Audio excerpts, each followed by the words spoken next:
¿Qué tal? Muy buenos días, bienvenidos a nuestra cita diaria con la actualidad local en directo. Es martes 28 de octubre. En esta conexión estaremos pendientes de varios asuntos de interés.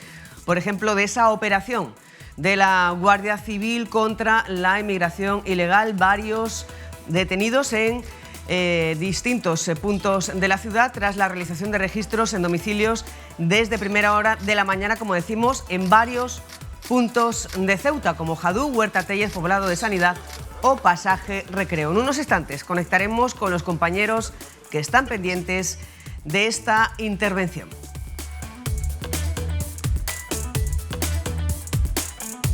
Y también estamos pendientes del Centro de Salud Otero. La delegación del Gobierno insiste en la importancia de la vacunación contra la gripe y el COVID para las personas que forman parte de los grupos de riesgo. Ahí vemos a la delegada del Gobierno, Cristina Pérez, que acaba de vacunarse en el Centro de Salud de Otero, donde está previsto una comparecencia ante los medios de comunicación con la que vamos a conectar en unos instantes.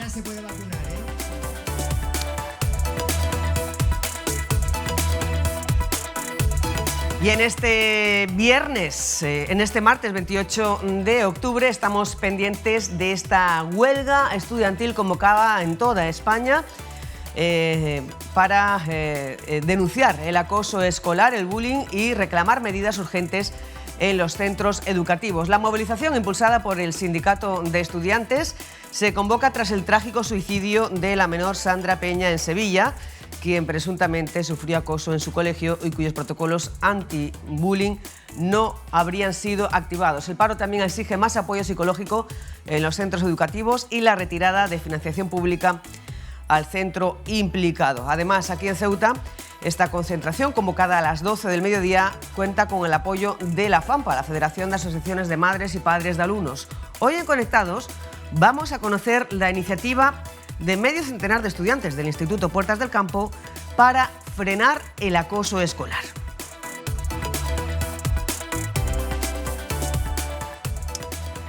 Y además de estos asuntos, a partir de las 11:30 conectaremos en directo con la sala de prensa del Palacio Autonómico para seguir en directo la rueda de prensa, la comparecencia posterior al Consejo de Gobierno, la reunión semanal entre el presidente Vivas y sus consejeros. Todo esto y mucho más de aquí a las 12. Antes, una parada, como siempre, en la Agencia Estatal de Meteorología. Aquí tienen las previsiones para hoy. Son de cielo muy nuboso, que irán acompañados de probabilidad de precipitaciones débiles. Las temperaturas descienden en la máxima hasta los 24 grados, la mínima se mantiene en torno a los 20. En cuanto al viento, sopla de levante moderado.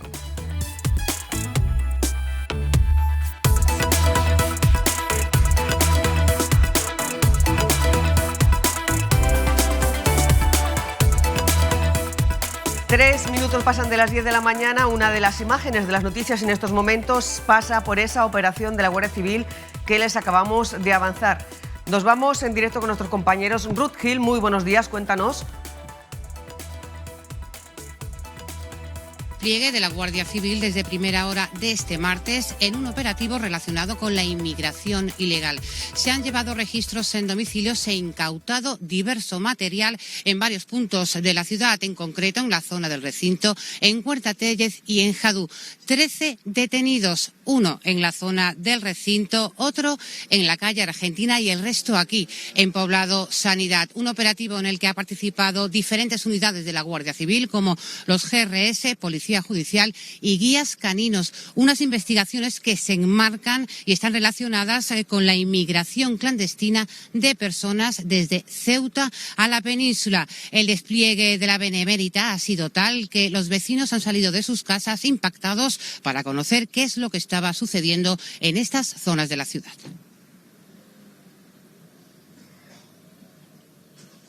Pues muchísimas gracias, Ruth. Seguimos en conexión. Pídenos paso cuando haya más asuntos de interés que contarnos. También estamos pendientes de la comparecencia de la delegada del Gobierno tras la vacunación contra la gripe y el COVID en el Centro de Salud de Otero y de otros asuntos de interés en este martes 28 de octubre, en el que vamos a conectar con diferentes puntos de interés y de actualidad. Nos vamos en directo al Centro de Salud de Otero a seguir la comparecencia de la delegada del Gobierno, Cristina Pérez.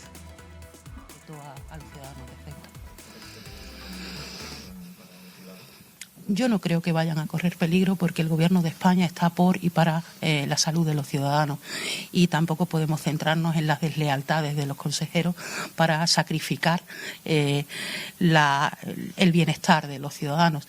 Ahora bien, está claro que si no se utilizan los órganos necesarios y establecidos para ello, para debatir y conseguir una serie de objetivos, tampoco podemos hacer unas transferencias de dinero sin saber a qué se van a destinar, porque allí no se habló de nada.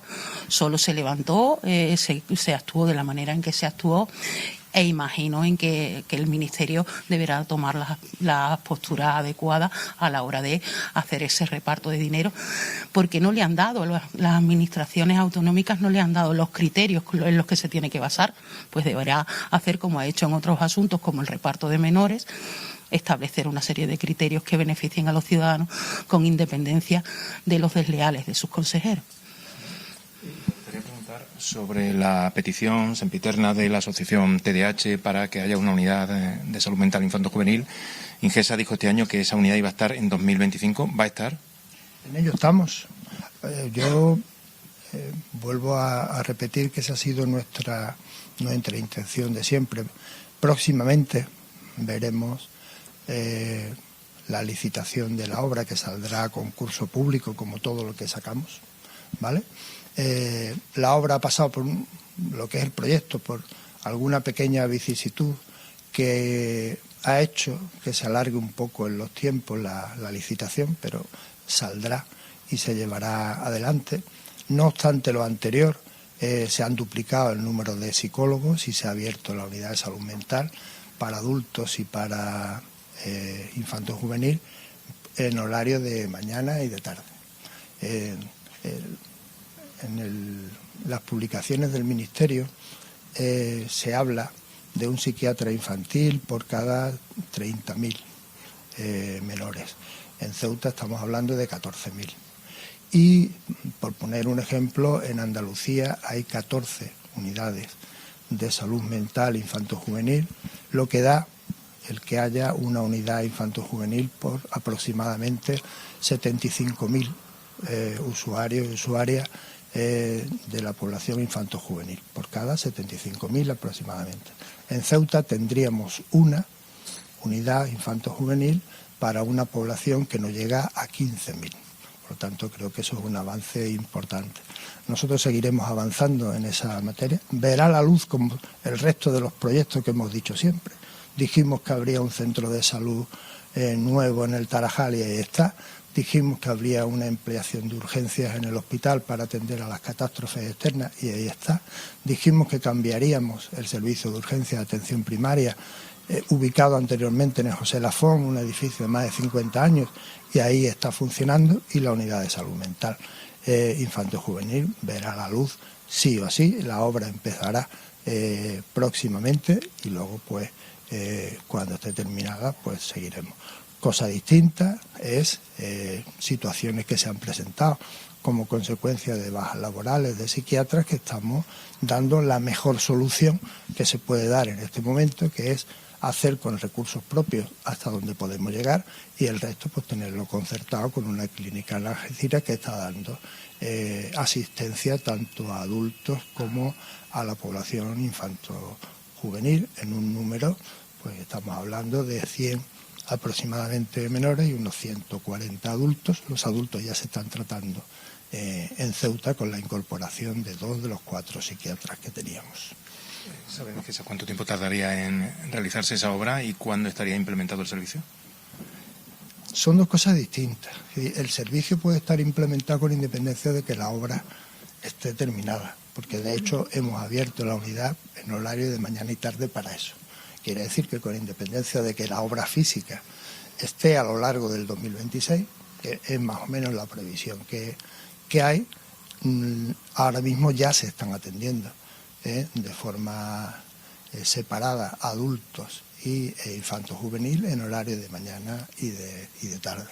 En el momento que se vayan incorporando más psiquiatras, pues se irá haciendo. Pero hay que separar lo que es el espacio físico, que tiene su tiempo y su camino y su obra, que saldrá a licitación próximamente, y por otro lado lo que es la unidad propiamente dicha, pues que estará ahí y está funcionando.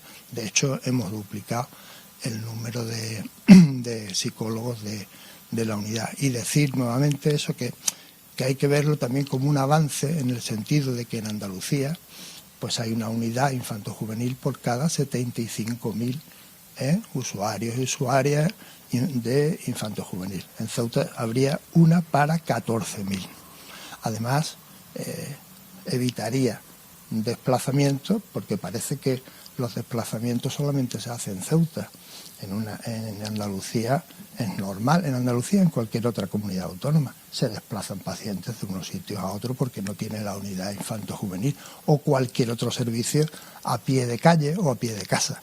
Los desplazamientos entre comunidades autónomas o entre ciudades dentro de la misma comunidad autónoma, o de una ciudad o un pueblo a la capital para recibir asistencia, es algo que es bastante común dentro del sistema sanitario público. Ceuta tiene la ventaja de que esos desplazamientos además los abona, lo que no ocurre en otras comunidades autónomas. ¿Se espera que se incorporen dos nuevos psiquiatras infanto-juvenil a Ceuta, como anunció el Ministerio a principios de septiembre? Nosotros tenemos disponibilidad económica para hacerlo. Otro problema es que haya disponibilidad de psiquiatras, pero tenemos. Nosotros con la plantilla de 4 psiquiatras, que son las que tiene la plantilla orgánica, llegaríamos casi a 6 psiquiatras por 100.000 habitantes. Por eso tenemos 74.000, por redondear, tarjetas sanitarias. Entonces, con 4 psiquiatras incorporados nos llevaría casi a 6 psiquiatras por 100.000 habitantes, que es la tasa que hay. Andalucía tiene 6 por 100.000. Quiere decir que estamos muy cerca. En el momento en que implementáramos, nosotros tenemos disponibilidad económica para ello, se pudiese implementar a 6 psiquiatras, pasaríamos a 8 por 100.000 habitantes, por encima, por ejemplo, de Andalucía. Sí, yo quería preguntar sobre la declaración de Ceuta como área de difícil cobertura. En 2023 se hizo esa declaración. ¿Se podría considerar que Ceuta sigue siendo área de difícil cobertura? Está considerada dentro del Real Decreto de Ingesa del 118/2023. Estamos esperando a que se pueda habilitar económicamente y hacer frente a eso, pero lo que es la declaración está incluida dentro del Real Decreto 118/2023, que refunde toda la normativa del Ingesa y la actualiza, por así decirlo, y en ella viene determinado que el personal sanitario del Ingesa de Ceuta y Melilla son personal de difícil cobertura. Ahora viene la parte económica, es dar cobertura a eso, pues que tiene dependencia de presupuestos generales del Estado, función pública y Hacienda. Esa sería la fase un poco en la que estamos y que esperamos que pudiera hacerse pronto. Ese es el deseo de todo el mundo, pero bueno, no siempre las cosas salen en los tiempos que se desean. Yo quería preguntarle a la delegada simplemente si hay algún dato adicional de los que se conocen sobre el operativo de la Guardia Civil esta mañana contra la inmigración. Pues efectivamente la Guardia Civil me tiene al tanto del dispositivo que se ha puesto, pero como comprenderá, en temas policiales y judiciales no soy yo la persona adecuada para hacer declaraciones. Está en manos de quien tiene que estar, que es la Guardia Civil, que además lo hace bien, y posteriormente estará en manos judiciales, y yo no tengo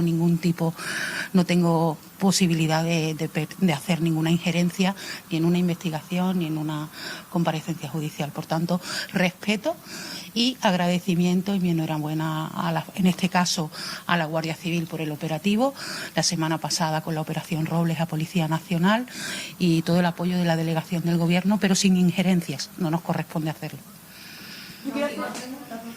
Sí. No sé si conoce las declaraciones del diputado de Celaya sobre el plan integral, que hace unos días cumplía 3 años, y pues, por ejemplo, sanidad era uno de los temas en los que él dice que no se ha avanzado nada en cuanto con respecto al plan integral. Sobre la comisión de seguimiento dice que nunca se ha convocado. Yo es que al señor Celaya, desde que dijo que era irrelevante para los intereses de Ceuta, no sé si es necesario contestarle. Quiero decir, porque si es irrelevante, ¿de qué sirve que yo le diga nada cuando lo que él diga o él haga no tiene ninguna repercusión para los ceutíes? Dicho eso, a lo mejor el señor Celaya le falla la memoria y no sabe de dónde partimos. Partimos, como decía el señor Lopera hace un momentito, de no tener un centro de salud en el Tarajal, y ahora lo tenemos. Partimos de muchas medidas sanitarias que se están dando y que en época del Partido Popular no se daban. Pero bueno, también es necesario que el señor Celaya, dentro de su irrelevancia, se centre en los cribados, se centre en pedir responsabilidades a su partido dentro de esa lealtad que tanto alardean en ocasiones, y se ponga a trabajar para dejar de ser irrelevante. Una última pregunta, por favor, a Lopera. Usted dice que Ceuta y Melilla siguen siendo consideradas zonas de difícil cobertura. Sin embargo, mi compañera creo que le hizo la pregunta porque el Ministerio de Sanidad ha comunicado en 2 ocasiones recientemente que ya no son consideradas zonas de difícil cobertura en virtud de un consejo que tuvo lugar en marzo de 2023, un mes después de que se publicara la declaración, y que dicen que anulaba ese reconocimiento. Yo no tengo esa información.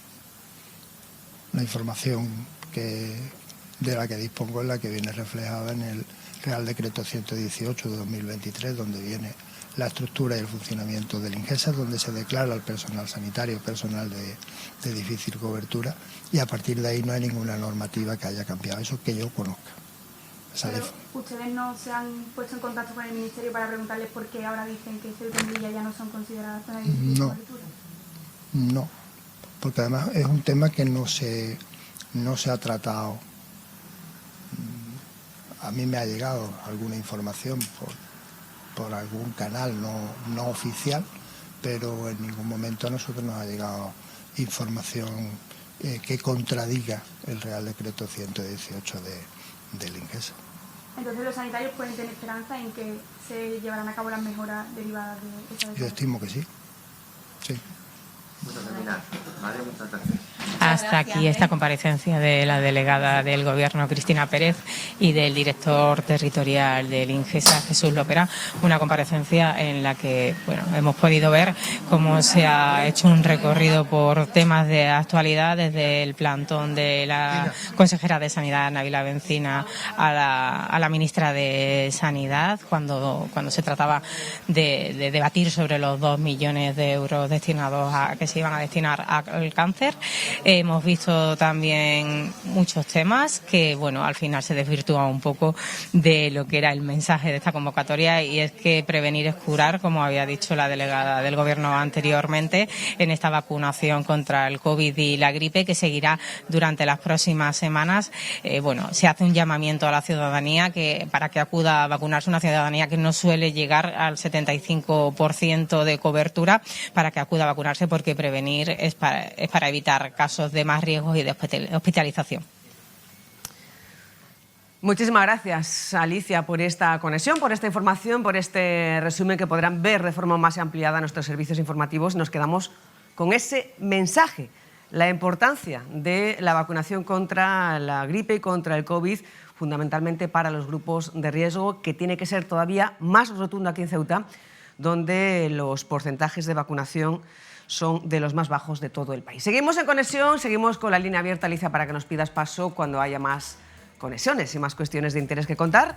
Mientras tanto, nosotros nos vamos a conectar con otro punto, con otra información del día. Es esa huelga, esa convocatoria de huelga estudiantil que hay a nivel nacional. Los alumnos de formación profesional, bachillerato y de la ESO están convocados hoy a secundar un paro para denunciar el acoso escolar, para denunciar el bullying y reclamar medidas urgentes en los centros. La movilización está impulsada por el Sindicato de Estudiantes.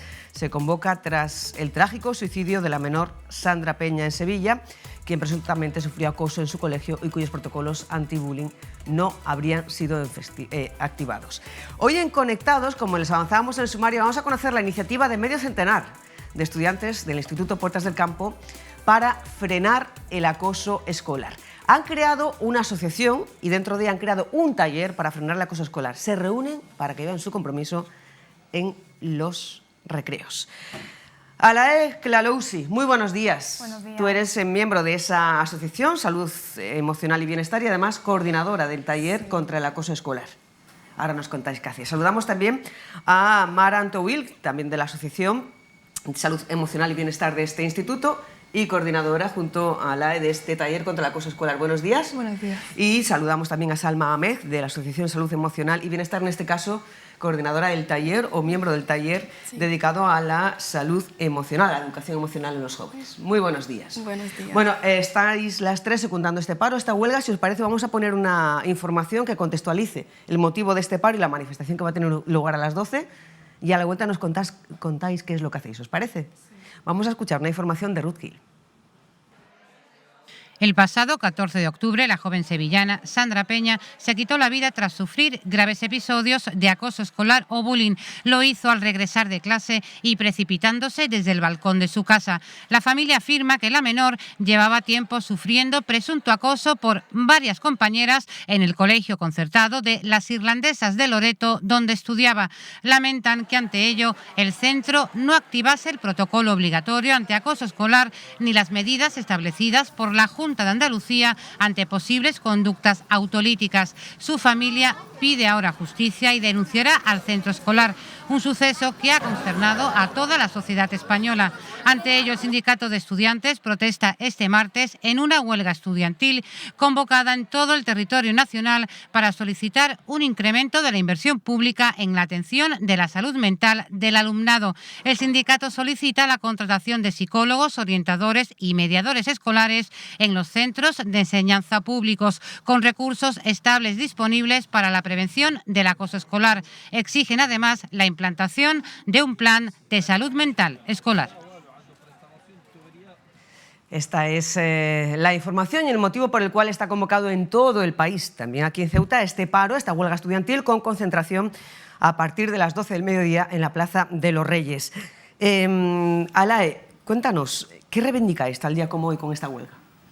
Pues mira, yo creo que este día es muy importante no solo para dar a conocer el caso de Sandra Peña, que por desgracia no ha podido ser ayudada y se ha tenido que quitar la vida por desgracia, sino también para dar a conocer de que el bullying no es algo que haya parado ya de suceder, de que tenemos que dar una señal a todas las personas que sufren el bullying de que pueden ser ayudadas y de que pues siempre habrá alguien que les pueda ayudar. Habéis dado un paso, 50 compañeros del Instituto de Educación Secundaria Puertas del Campo, a quienes saludamos desde aquí porque me cuentan, tengo entendido que están siguiendo el programa en directo, que habéis creado una asociación que se llama Asociación Salud Emocional y Bienestar, dentro de la cual hay 5 talleres y uno de ellos, o 5 equipos, es un equipo contra el acoso escolar, sí, del cual eres coordinadora. ¿Por qué motivo se crea esta asociación y este equipo en concreto? Pues mira, yo creo que a veces no solo basta con dar aviso a los profesores de que alguien sufre bullying, sino que también tienes que prevenirlo. No es tomar medidas cuando alguien lo sufre, sino que es empezar desde cero. Y esto se puede hacer mediante talleres, charlas y encuestas. Y así podemos, gracias a nuestra profesora Magdalena y nuestro director y el jefe directivo, podemos concienciar a los alumnos desde primero, segundo y tercero de qué está bien y qué está mal y qué es lo que se debe hacer en caso de que alguien cercano sufra bullying. ¿Y qué es lo que hacéis en esos equipos, en esas reuniones? ¿O reunís en los recreos? Sí. Para que vean el compromiso que tienen estos jóvenes. ¿Y qué hacéis en el equipo contra el acoso escolar? Mira, nos reunimos en los recreos y cada uno da diferentes ideas para, por ejemplo, cuestionarios para saber, cuestionarios en cada clase para saber la situación en general, talleres y todo ese tipo de cosas. Y ya después, con nuestra profesora Magdalena, coordinamos para llevar a cabo estas ideas. ¿Y qué ideas Por ejemplo, en esas reuniones, en el equipo? Ahora estamos empezando todavía, pero lo principal es saber cómo están las clases, cómo están los alumnos. Las clases de primero, segundo y tercero de ESO son las más propensas a tener estos casos de bullying. Al final los niños son más pequeños, son más sensibles, acaban de venir al colegio los de primero, por ejemplo. Entonces, lo que podríamos hacer ahora es, por ejemplo, que la idea que hemos dado es hacer un cuestionario para informarnos, para saber dónde hay más casos, porque al final nadie va a ir a ti a decírtelo. Pero si se sienten seguros tras un anonimato, a lo mejor así es más fácil para ellos expresarse, aunque sea liberar un poquito de tensión. ¿Y cuáles son las ideas que estáis poniendo sobre la mesa para terminar, para frenar, para tratar de acabar con el bullying, con el acoso escolar? Principalmente educar a los alumnos mediante talleres, mediante...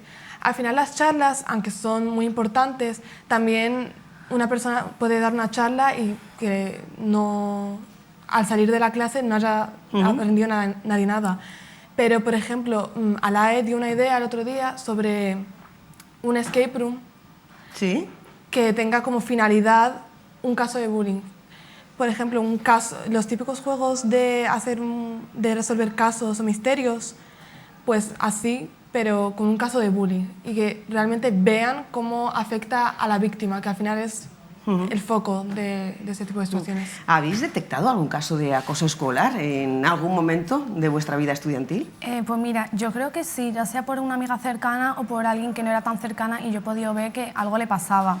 Pero yo creo que, por desgracia, por mucho que los alumnos podamos detectar, a veces es muy difícil porque la persona que lo sufre también tiene que darse cuenta de que lo sufre. Muchas veces cuando una persona sufre bullying se interioriza de que se lo merece.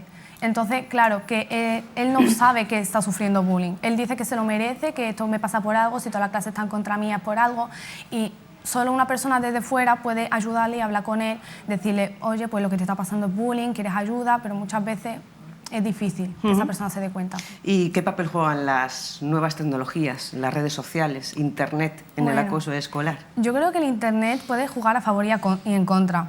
Puede dar a conocer el bullying, como a lo que ha pasado con Sandra, que toda España sabe lo que le ha pasado y conciencia de a los alumnos lo que debe hacer y no, pero también puede ayudar al bullying. Lo que existe es el ciberacoso, que puede dar bullying mediante las tecnologías, mediante Instagram, TikTok, etc. Por cierto, ayer en el Estadio de la Cartuja, en el partido que enfrentaba al Betis y el Atlético de Madrid, se hizo un homenaje a Sandra Peña, que es o era socia del club bético, del club andaluz, y se le hizo un homenaje que, bueno, pues muy emotivo, se ponía los pelos de punta cualquiera que estuviera viendo la televisión o estuviera en el propio césped, en el asiento, en la butaca que ocupaba Sandra Peña habitualmente en el estadio. ¿Qué papel creéis que puede jugar el fútbol en este tipo de denuncias y de buscar frenar el acoso escolar? Al final, el fútbol es un deporte que en un país como España une mucho, realmente. Ya después están las rencillas que hay entre equipos y los casos que se han dado de peleas y ese tipo de cosas. Pero creo que un club tan grande haga un homenaje y dé visibilidad a un caso tan lamentable como ha sido este, que ha sido negligencia por muchas partes, que alguien por fin le dé voz, aunque ya sea tarde, aunque Sandra no la podemos ayudar, a otros niños que están en la misma situación, ver un apoyo como ese puede darles un hogar, un sitio donde sentirse seguros. Vinculado al tema del bullying y del acoso escolar, me parece muy interesante la iniciativa que hay dentro de esta asociación, que se basa en otro aspecto que no se está llevando a cabo en el día a día en los centros formativos, en los centros educativos, como es la educación emocional. Salma. Claro, eso yo creo que es algo muy importante, ya que a veces pues, no se ve mucho cómo se siente una persona, también el tema de la autoestima. Eso es una cosa muy importante, ya que hay personas que, por ejemplo, una persona que está sufriendo bullying a veces se siente que se lo merece y eso le hace sentir que no es nadie como persona. Por ejemplo, cuando lo excluyen o algo así, también afecta un montón. ¿Y qué abordáis en el equipo de educación emocional? ¿Qué hacéis? Pues bueno, de momento todavía estamos planificando, pero un trabajo que hemos hecho, que ha sido como, hemos hecho un cartel donde con una simple pregunta de cómo te sientes hoy, pues podemos averiguar cómo se sienten varios niños, con muchos catálogos de cómo se sentían, pues con post-it lo podían pegar y pues podían poner cómo se sentían. Hemos visto alguna fotografía en la que se veían esos post-it, ahí las tenemos, de esta actividad que, como decimos, se hace a los o en los recreos y que persigue pues mejorar la salud emocional y el bienestar de los alumnos en general. ¿Qué esperáis de una jornada de huelga, de paros y de concentración con lectura de manifiesto como hoy? Bueno, pues yo espero que no simplemente se da a conocer, sino que la gente se tome más en serio lo que es el bullying, porque yo creo que a veces no se toma suficientemente en serio lo que es el bullying hasta que alguien muere o alguien cercano lo sufre. Entonces, pues me gustaría que a través de esta huelga toda España se concienciase sobre lo que una persona tiene el poder de hacer que otra se mate o que se sienta muy mal consigo misma. Entonces, hay que tener mucho cuidado con lo que se dice o que se hace. ¿Se hace lo suficiente desde las administraciones, desde los centros educativos, desde las asociaciones de madres y padres de alumnos? ¿Se hace lo suficiente? Se hace lo suficiente, pero creo que siempre se podía hacer más. Por mucho que nosotras hagamos algo, o los padres, los profesores, yo creo que siempre se puede dar un paso más y dar más medidas contra el bullying y prevenirlo. ¿Cómo cuál? Bueno, pues mira, como ha comentado ya mi compañera Mara y Salma, pues es muy importante lo que es lo de la autoestima y dar a conocer, prevenir desde muy jóvenes a los niños. Y muchas veces, como ella ya ha comentado, que las charlas pues suelen ser muy aburridas, podemos prevenir desde jóvenes a los niños mediante juegos. Mediante juegos es una cosa muy divertida, que nunca se aburren y que se interesan más. También se puede hacer mediante encuestas, talleres o charlas en las que cualquiera pueda asistir contra el bullying. También mediante el anonimato. Las personas se podría hacer un buzón en la que la gente podría denunciar un caso de acoso de forma anónima. Normalmente así se sienten más seguros, ya que no se va a saber el nombre y pues no van a tener, lo que son los agresores no van a poder tomar cosas con ellos, por decirlo. ¿Conocéis los protocolos de los centros educativos contra el bullying? Sabemos los típicos, que es cuando se localiza un caso, lo principal que suelen hacer es hablar con los acosadores, cosa que está muy bien porque al final ellos son los que deberían pararlo, pero en mi opinión no creo que se trate de la manera adecuada, en el sentido de que, para empezar, creo que se minimiza mucho los casos que no incluyen la agresión directamente, agresión física, porque al final creo que la peor parte de eso es sentirse solo, de perder esa parte humana de ti, esa parte tuya, esa parte de tu identidad. Y creo que obviamente se tiene que castigar a los acosadores, pero siempre desde el apoyo a la víctima. Claro, porque la activación de los protocolos siempre es una cifra, una vez que se activa, se llevan a cabo diferentes pasos y al final se dictamina si es o no es acoso escolar. ¿Entiendes? Que hay casos en los que la agresión no es física, sino puede ser verbal o de otro tipo de acoso emocional o otras redes sociales, que no se acaba considerando acoso escolar. Sí, yo en mi experiencia personal me pasó, por ejemplo, que era más pequeña, en segundo, primero era eso, que yo estaba apartada de la clase, me sentaba con un grupo de personas que pues eran un poco más problemáticas, y en el sentido de que yo lo pasé muy mal, desarrollé trastornos de ansiedad, ese tipo de cosas, y mi instituto y nuestra jefatura de estudios actuó muy bien y estoy agradecida por ellos, me cambiaron de sitio y todo, pero es verdad que se me quedó la sensación de que a lo mejor yo tardé tiempo en darme cuenta que eso era bullying, porque yo pensaba que eso era normal, que era algo que no tenía por qué llevarme bien con todo el mundo, pero es que no era no llevarme bien, era estar sola, era sentirme mal. Mara, me interesa mucho tu testimonio como víctima de esta lacra del acoso escolar. Ahora nos sigues comentando, el directo ahora mismo nos lleva a las Murallas Reales. Allí en este momento se va a presentar el Demo Day de la Cámara de Comercio. En el programa Impulsa Startup, una decena de emprendedores va a presentar su proyecto. Ruth Gil, muy buenas de nuevo. Muy buenos días, pues acaba de comenzar este Demo Day Impulsa Startup aquí en el Salón de Actos de las Murallas Reales. Serán 8 empresas las que presenten sus proyectos al objeto de triunfar en esta edición de este proyecto impulsado por la Cámara de Comercio. Estas empresas tendrán unos 4 minutos para presentar sus proyectos y se enfrentan a duros jueces. El principal objetivo es impulsar y dar a conocer a inversores y a personas interesadas interesadas en sus ideas. Se trata de una iniciativa impulsada por la Cámara de Comercio de Ceuta, organizada por la Cámara de Comercio de España y a través del Fondo Social Europeo. En este momento estaba hablando el presidente de la Cámara de Comercio, Karim Boulais, en esta presentación.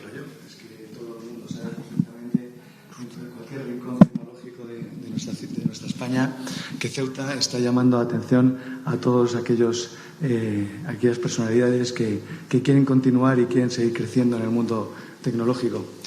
Ya no solo porque tenemos el mejor régimen económico y fiscal de toda Europa, que eso también está reconocido, donde tenemos más de un 60% de reducción en el IRPF, es decir, por cada 100 euros que pagaréis en el resto de la península, pagaréis solo 40 aquí en Ceuta. Ya no solo también porque ese régimen económico y fiscal permite que las empresas se bonifiquen de un 50% del impuesto sobre sociedades, y en este caso también es aplicable a aquella ley de startups que ya lo hacían al 50%, con lo cual se aplica ese 50% al 50% que establece la ley de startups, y además porque también ese régimen económico y fiscal beneficia y bonifica la seguridad social dejándolo al 50%, y eso para todos aquellos que somos emprendedores y empresarios es fundamental, porque todo lo demás se habla a partir de que hemos ganado, de que hay beneficios. Las bonificaciones de la seguridad social es un coste inminente, inmediato, que tenemos y que efectivamente aquí en Ceuta se reducen al 50%. Ceuta ha hecho su trabajo, ha hecho un gran trabajo durante todo este tiempo y hemos logrado atraer la mirada y la inversión de grandes actores. Así, el 2026 se convierte en un año extraordinariamente importante para nuestra ciudad, para nuestro proyecto. Obviamente va a estar en pleno funcionamiento ya el cable que va a permitir el suministro directo energético desde la península, con lo cual dejaremos de ser inmediatamente una isla energética. En el 2026 también se va a poner en marcha y en pleno funcionamiento el primer data center con legislación europea que protege el dato con legislación europea en África. Vamos a ser pioneros también ahí. También va a estar en el 2026 funcionando la planta fotovoltaica más importante de cualquier puerto de Europa. Y además a esto se unen proyectos a los que tenemos un cariño y una ilusión y un orgullo extraordinario, que son los que va a impulsar directamente la Cámara de Comercio, como son Telémaco, que será el coworking 4.0 para nómadas digitales, que estará también dotado de la máxima tecnología para todos vosotros que queráis venir.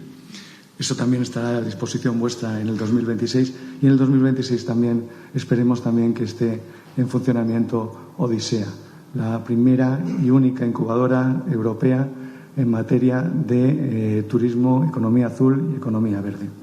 Por ello, insisto, Ceuta está de moda. Ahí esa presentación del presidente de la Cámara de Comercio, el señor Karim Boulais, a los emprendedores que han participado y que han sido seleccionados para la gran final del proyecto Impulsa Startup. Hoy tienen el Demo Day, una decena de emprendedores seleccionados, y van a presentar, tienen ahí un escaparate para presentar su proyecto ante inversores y empresarios en esa apuesta conjunta por parte de la ciudad, de Cámara de Comercio, en buscar ese nuevo modelo económico vinculado a las nuevas tecnologías. Estábamos hablando de la huelga que hay hoy, huelga estudiantil, para buscar medidas, para que se pongan en marcha medidas para frenar el acoso escolar. Cuando dimos paso a la presentación del Demo Day, estaba comentándonos Mara, como víctima de acoso escolar hace unos años, que es necesario que se pongan en marcha protocolos para cuando el acoso no lleve consigo violencia física, sino que también haya otro tipo de violencia si sean considerados, sino que ante otro tipo de acosos sean considerados acoso escolar y se tomen medidas. Que en algún momento dado la víctima puede sentirse, el problema es mío, ¿no? Nadie quiere jugar conmigo, el problema soy yo. Sí, claro. Por ejemplo, en mi caso, no sé si era tanto... Yo pensaba que yo era el problema en el sentido de que las personas que me hicieron eso, algunas de ellas yo las conocía desde que tenía 3 años. Había gente que llevaba conmigo toda la vida. Después había gente que era nueva, que había entrado a mi clase. Pero esa situación no encontraba yo un rescate. Yo estaba... ¿Cuál ha sido tu rescate? ¿Cómo? Es que fue que la gente de afuera se dio cuenta. ¿No lo has contado a nadie? Nunca se lo conté a nadie. ¿Por qué no se cuenta? No sé, porque no lo sentía acoso, no lo sentía yo que me estaban haciendo algo. Yo pensaba que era yo la que estaba apartada y por mucho que lo intentase no podía sentirme parte del grupo. Se dieron cuenta mis padres y mis amigas, por ejemplo, la que estaba conmigo en clase en ese momento. Lo que pasaba es que yo llegaba a casa, yo llegaba muy estresada, me sentía mal, estaba enferma todo el tiempo, me encontraba mal, estaba enfadada todo el tiempo. Yo nunca hablaba en clase, nunca alzaba la voz, nunca... No interactuaba con nadie, no me defendía tampoco. Y lo que pasa es que llegaba a casa y a la mínima que me decían algo yo explotaba. Yo sacaba todo ese estrés y toda esa ira que tenía yo dentro, de ese malestar que tenía dentro, lo sacaba. Me peleaba mucho con mis hermanos o con mis padres y mis padres se dieron cuenta de lo que pasaba y ya me sentaron y hablaron conmigo y yo les conté lo que pasaba, pero no lo contaba como una situación de acoso. Solo decía que no me llevaba bien con mi clase. Y cuando fueron a hablar con el instituto, que es ahí cuando se dieron cuenta, hablaron con mi tutora, con otros profesores que también se habían dado cuenta de la situación y ya la habían avisado a jefatura y me cambiaron de sitio, estaba mucho más pendiente de mí y ahí me empecé a sentir más cómoda y empecé, por ejemplo, a llevarme más con algunas personas de mi clase que no estaban, obviamente, metidas directamente. Pero eso también era otra situación porque yo veía, había un grupo de personas en específico, pero el resto de la clase no hacía nada tampoco, que eso era algo que, pues a lo mejor eso era que yo lo normalizaba tanto. ¿Cuánto hace de eso? 3 años por ahí. Si estaba en un segundo era eso. ¿Consideras que está completamente resuelto o queda alguna secuela? A ver, yo a partir de esa situación, por ejemplo, en ese momento yo, como no me llevaba con nadie, me centraba mucho en estudiar, me exigía demasiado. Y todavía tengo eso ahí, de esa exigencia o también esa ansiedad constante hacia todo. Cualquier cosa me puede dar una mala situación. ¿Cómo se da cuenta una amiga, una compañera, de que mi amiga está sufriendo casos de acoso? Yo creo porque cambia mucho. Cuando una persona empieza a sufrir bullying o a sentirse muy sola, yo creo que la personalidad en sí cambia. En plan, yo la notaba como que más enfadada, más apartada de mí.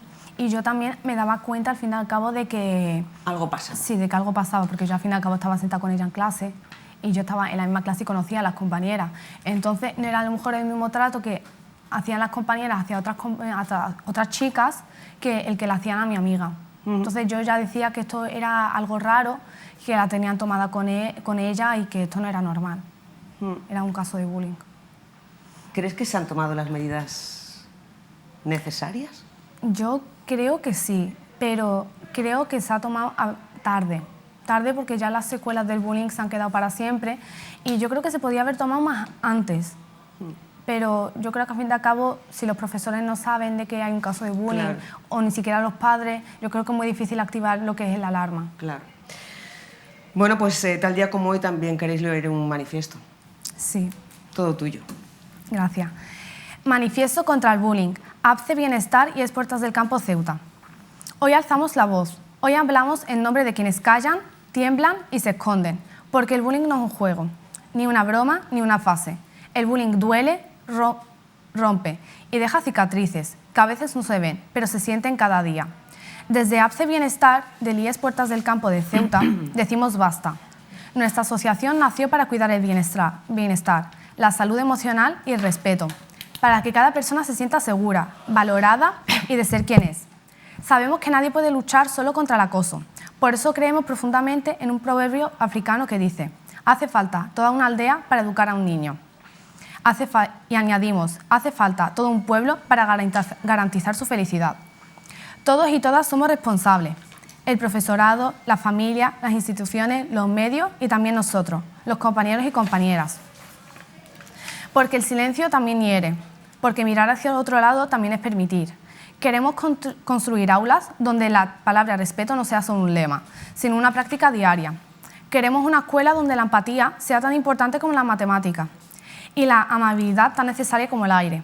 A quienes sufren acoso, les decimos, no estás solo, no estás sola. Tu voz importa, tu historia importa.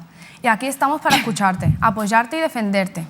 Y a quienes acosan les decimos, todavía estás a tiempo para cambiar, de entender, de reparar. Porque el verdadero valor no está en humillar, sino reconocer el daño y aprender a cuidar. Desde Ceuta, desde nuestras aulas, lanzamos este compromiso. Educar para convivir, convivir para ser felices. Porque solo cuando todos y todas somos parte del cuidado, podremos decir de verdad que vivimos en una comunidad libre de bullying. APCE Bienestar y Expuestas del Campo. Por la empatía, por el respeto, por la felicidad. Pues ahí queda ese comunicado, nos quedamos con algunas de las frases, que la empatía sea tan importante como la matemática y que la amabilidad tan necesaria como el aire en las aulas. Muchísimas gracias por compartir con nosotros pues todo lo que estáis haciendo.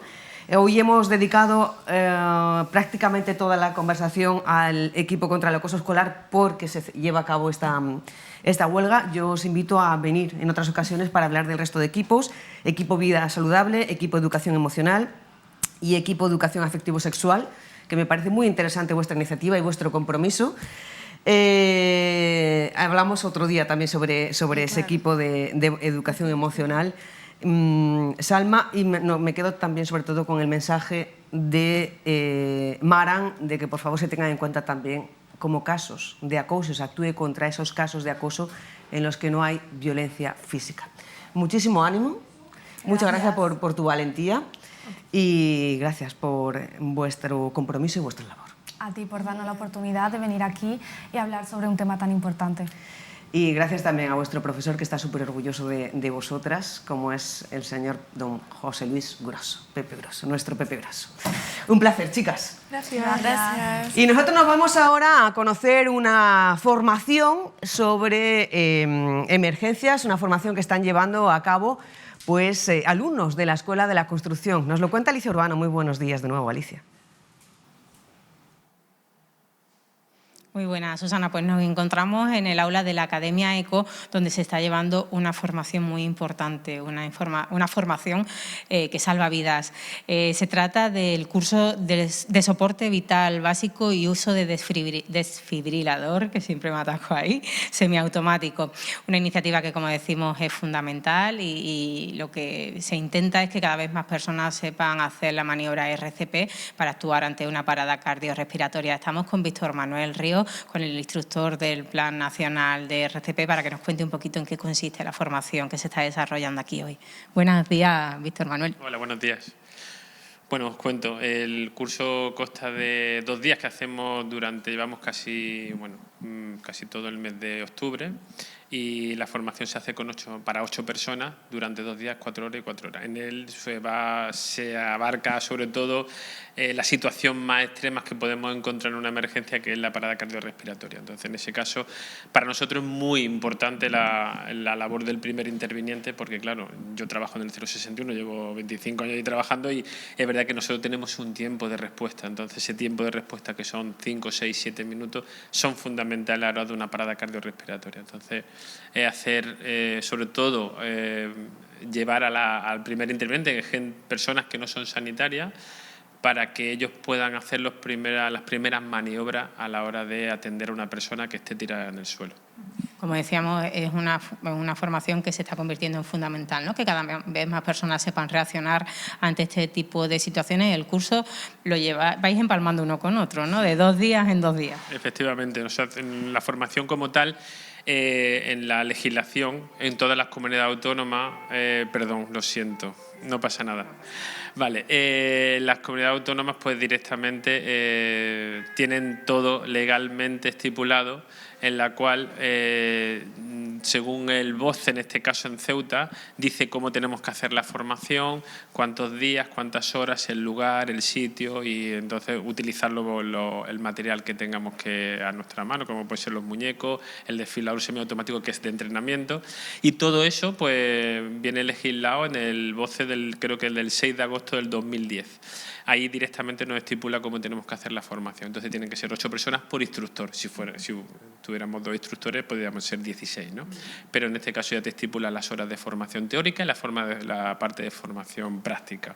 Y bueno, y creo que es importante que todas las personas que pudieran hacerlo, o en este caso las personas, creo que es importante que supieran saber qué tienen que hacer en cada momento si hay una situación de este tipo, ¿no? Y aparte luego utilizar el desfibrilador, que muchas veces creemos que es un material que solo utilizamos los sanitarios y no es así. Pues de hecho los que están en vía pública lo puede utilizar cualquier persona que esté formada con esa formación específica.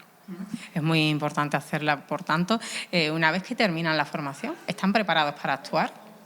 A ver, yo intento siempre en los cursos, aparte de la formación que viene legislada que hay que dar, les doy también una parte de inteligencia emocional. Incluyo cómo afrontar el miedo a la hora de atender a una persona. Sí, porque es muy importante, ¿no?, que no te bloquee en ese momento por mucho que sepas hacer la RCP. Eso es. Entonces, la primera charla que doy normalmente siempre la enfoco en ese sentido.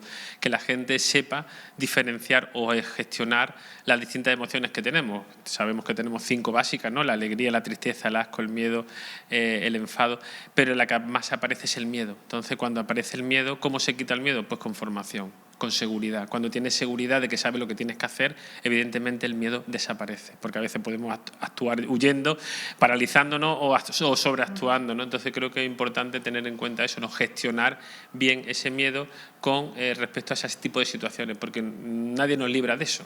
Aunque seamos sanitarios, también a veces nos podemos bloquear. Y con seguridad, esa seguridad te la da siempre la formación. No sé si se ha producido el caso de que algún alumno que hayáis tenido os haya comentado con el tiempo, oye, pues tuve que ponerla en práctica.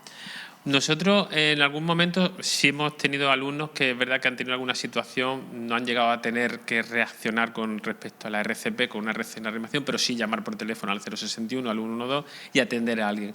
Y es verdad que en algún caso sí hemos tenido alumnos que hemos llegado al servicio y estaban haciendo cosas con el paciente. O sea que en ese sentido ayuda mucho la formación que demos a las personas, claro. No te queremos robar más tiempo del curso porque sé que ahora tenéis un examen. Simplemente, si te parece, recordar los pasos básicos que habría que hacer cualquier persona que nos esté viendo que no pueda hacer la formación. Vale, rápido.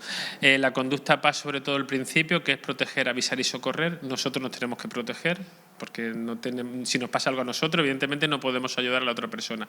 Y acercarnos con tranquilidad, con cautela, no podemos ir corriendo porque nos puede pasar algo, resbalarnos, caernos y hacernos daño.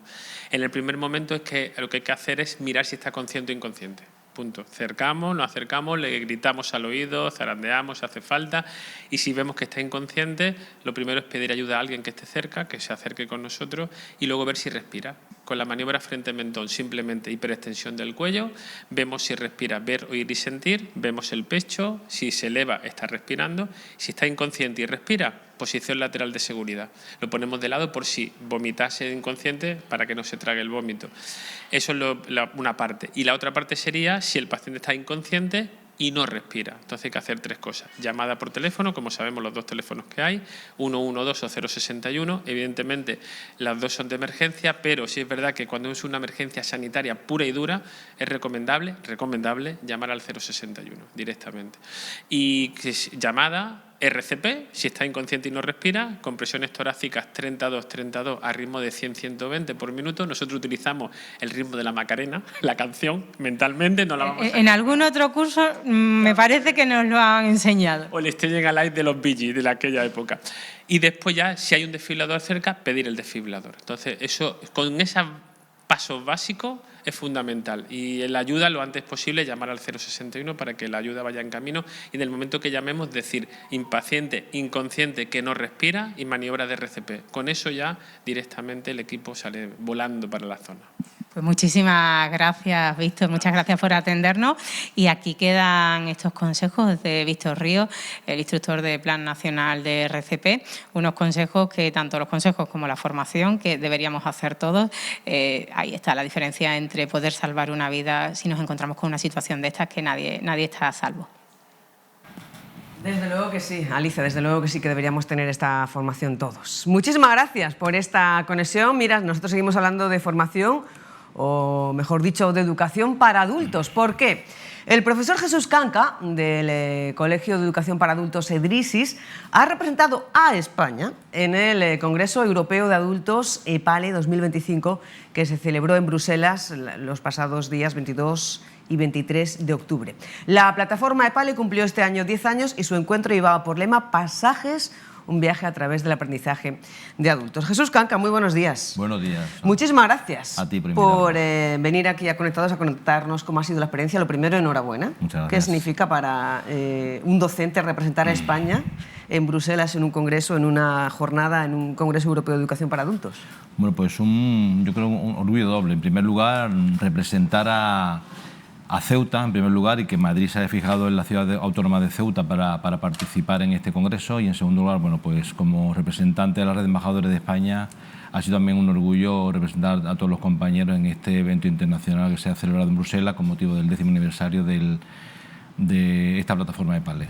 Durante este congreso se abordaron temas clave como la alfabetización digital, las competencias básicas de lectura y escritura y los retos de formación para adultos ante la transformación social. ¿Cuáles podríamos decir que son los principales avances y los principales retos de cara al futuro?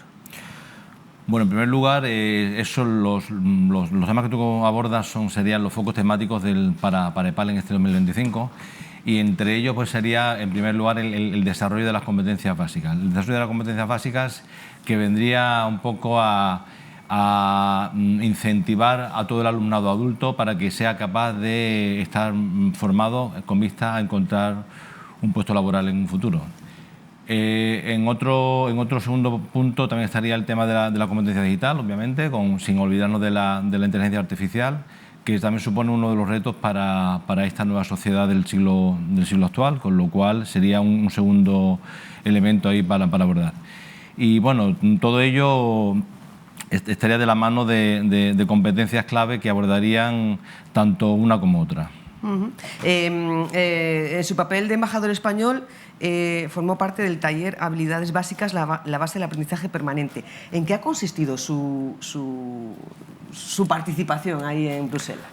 Bueno, pues en primer lugar ha sido una ponencia de la Comisión Europea sobre distintos tipos de habilidades y en segundo lugar pues ha sido un análisis de la evolución que ha habido en estos 10 años desde el pasado hasta el futuro con respecto a las competencias básicas.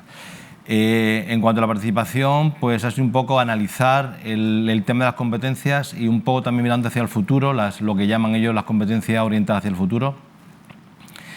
Los bloques de competencias como upskilling, que sería de actualización profesional, o reskilling, que serían como de recualificación profesional. Entonces, en esa línea también se ha enfatizado en el uso de las competencias blandas y las competencias duras, las soft skills y hard skills, haciendo hincapié en las primeras.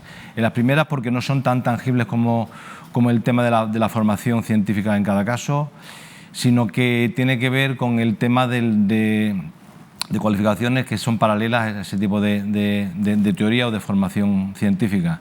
Y estamos con ello pensando en actuaciones como creatividad, trabajo en equipo, liderazgo, empatía, etcétera. ¿Y qué aspectos prácticos podríamos decir que del colegio del Centro de Educación para Adultos EDRISIS, en el que imparte clase, se aportaron a ese debate o a ese congreso? Pues mira, actuaciones que tienen que ver con la sinergia con el programa Erasmus+. Nosotros hemos estado inmersos en el programa Erasmus+ en un par de ocasiones y siempre hay actuaciones que se pueden abordar en contacto con otros colegas de la Red Europea de PALE, ¿no? Entonces, bueno, ahí se han puesto el foco en actuaciones que se han llevado a cabo en esas dos actuaciones europeas del programa Erasmus+, con colegas de otros países de la Unión Europea también presentes en ese evento, colegas como Paul Finnerty de Irlanda o como Caterina Runfola de Italia. ¿Y qué, al revés, qué aspectos se trae del Congreso que pueda o que sea interesante aplicar en el...? Pues en esta misma línea ha sido justamente el establecer una red profesional en la que se establecen contactos nuevos con otros colegas. Un poco afianzar esas relaciones que ya existían y también crear nueva sinergia y nuevos contactos con profesores de otros sitios. Y ya para ir finalizando, ¿qué aspectos o localizándonos ya en Ceuta, qué aspectos, qué retos de futuro tiene para Ceuta la formación de adultos? Pues mira, seguir trabajando en las actuaciones, sobre todo en las competencias que tienen que ver con orientadas al futuro. Y entre ellos una de las principales ahora mismo sería el tema de la IA, ¿no? De la inteligencia artificial. teniendo en cuenta no solo una doble necesidad. Por un lado sería el tema de la formación del profesorado, que sería una cosa importante, sino también el enseñar o el transmitir un uso tanto ético como responsable de la IA.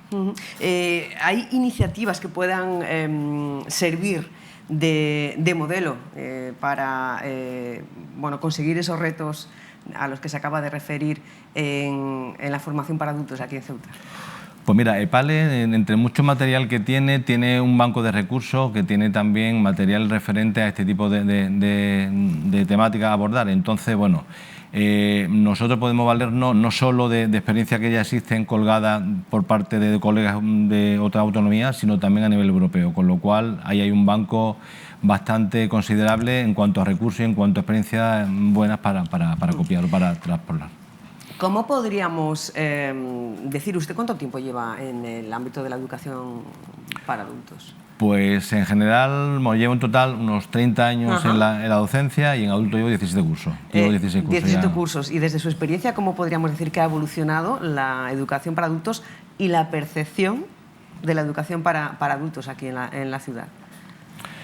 Pues mira, hay un concepto que se ha abordado en esta reunión, que es lo que ellos llaman change maker, como es una persona agente de cambio.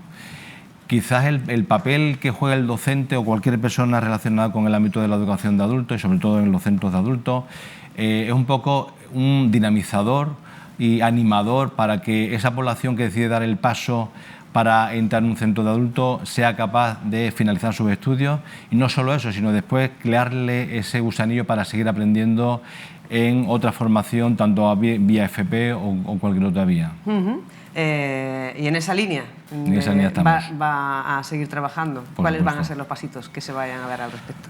Pues bueno, hemos concluido un segundo proyecto Erasmus Plus hace un curso y la idea sería ahora pues recabar información candente para quizás hacer el diseño de un nuevo proyecto Erasmus Plus en sintonía con colegas europeos que están también trabajando en la misma temática.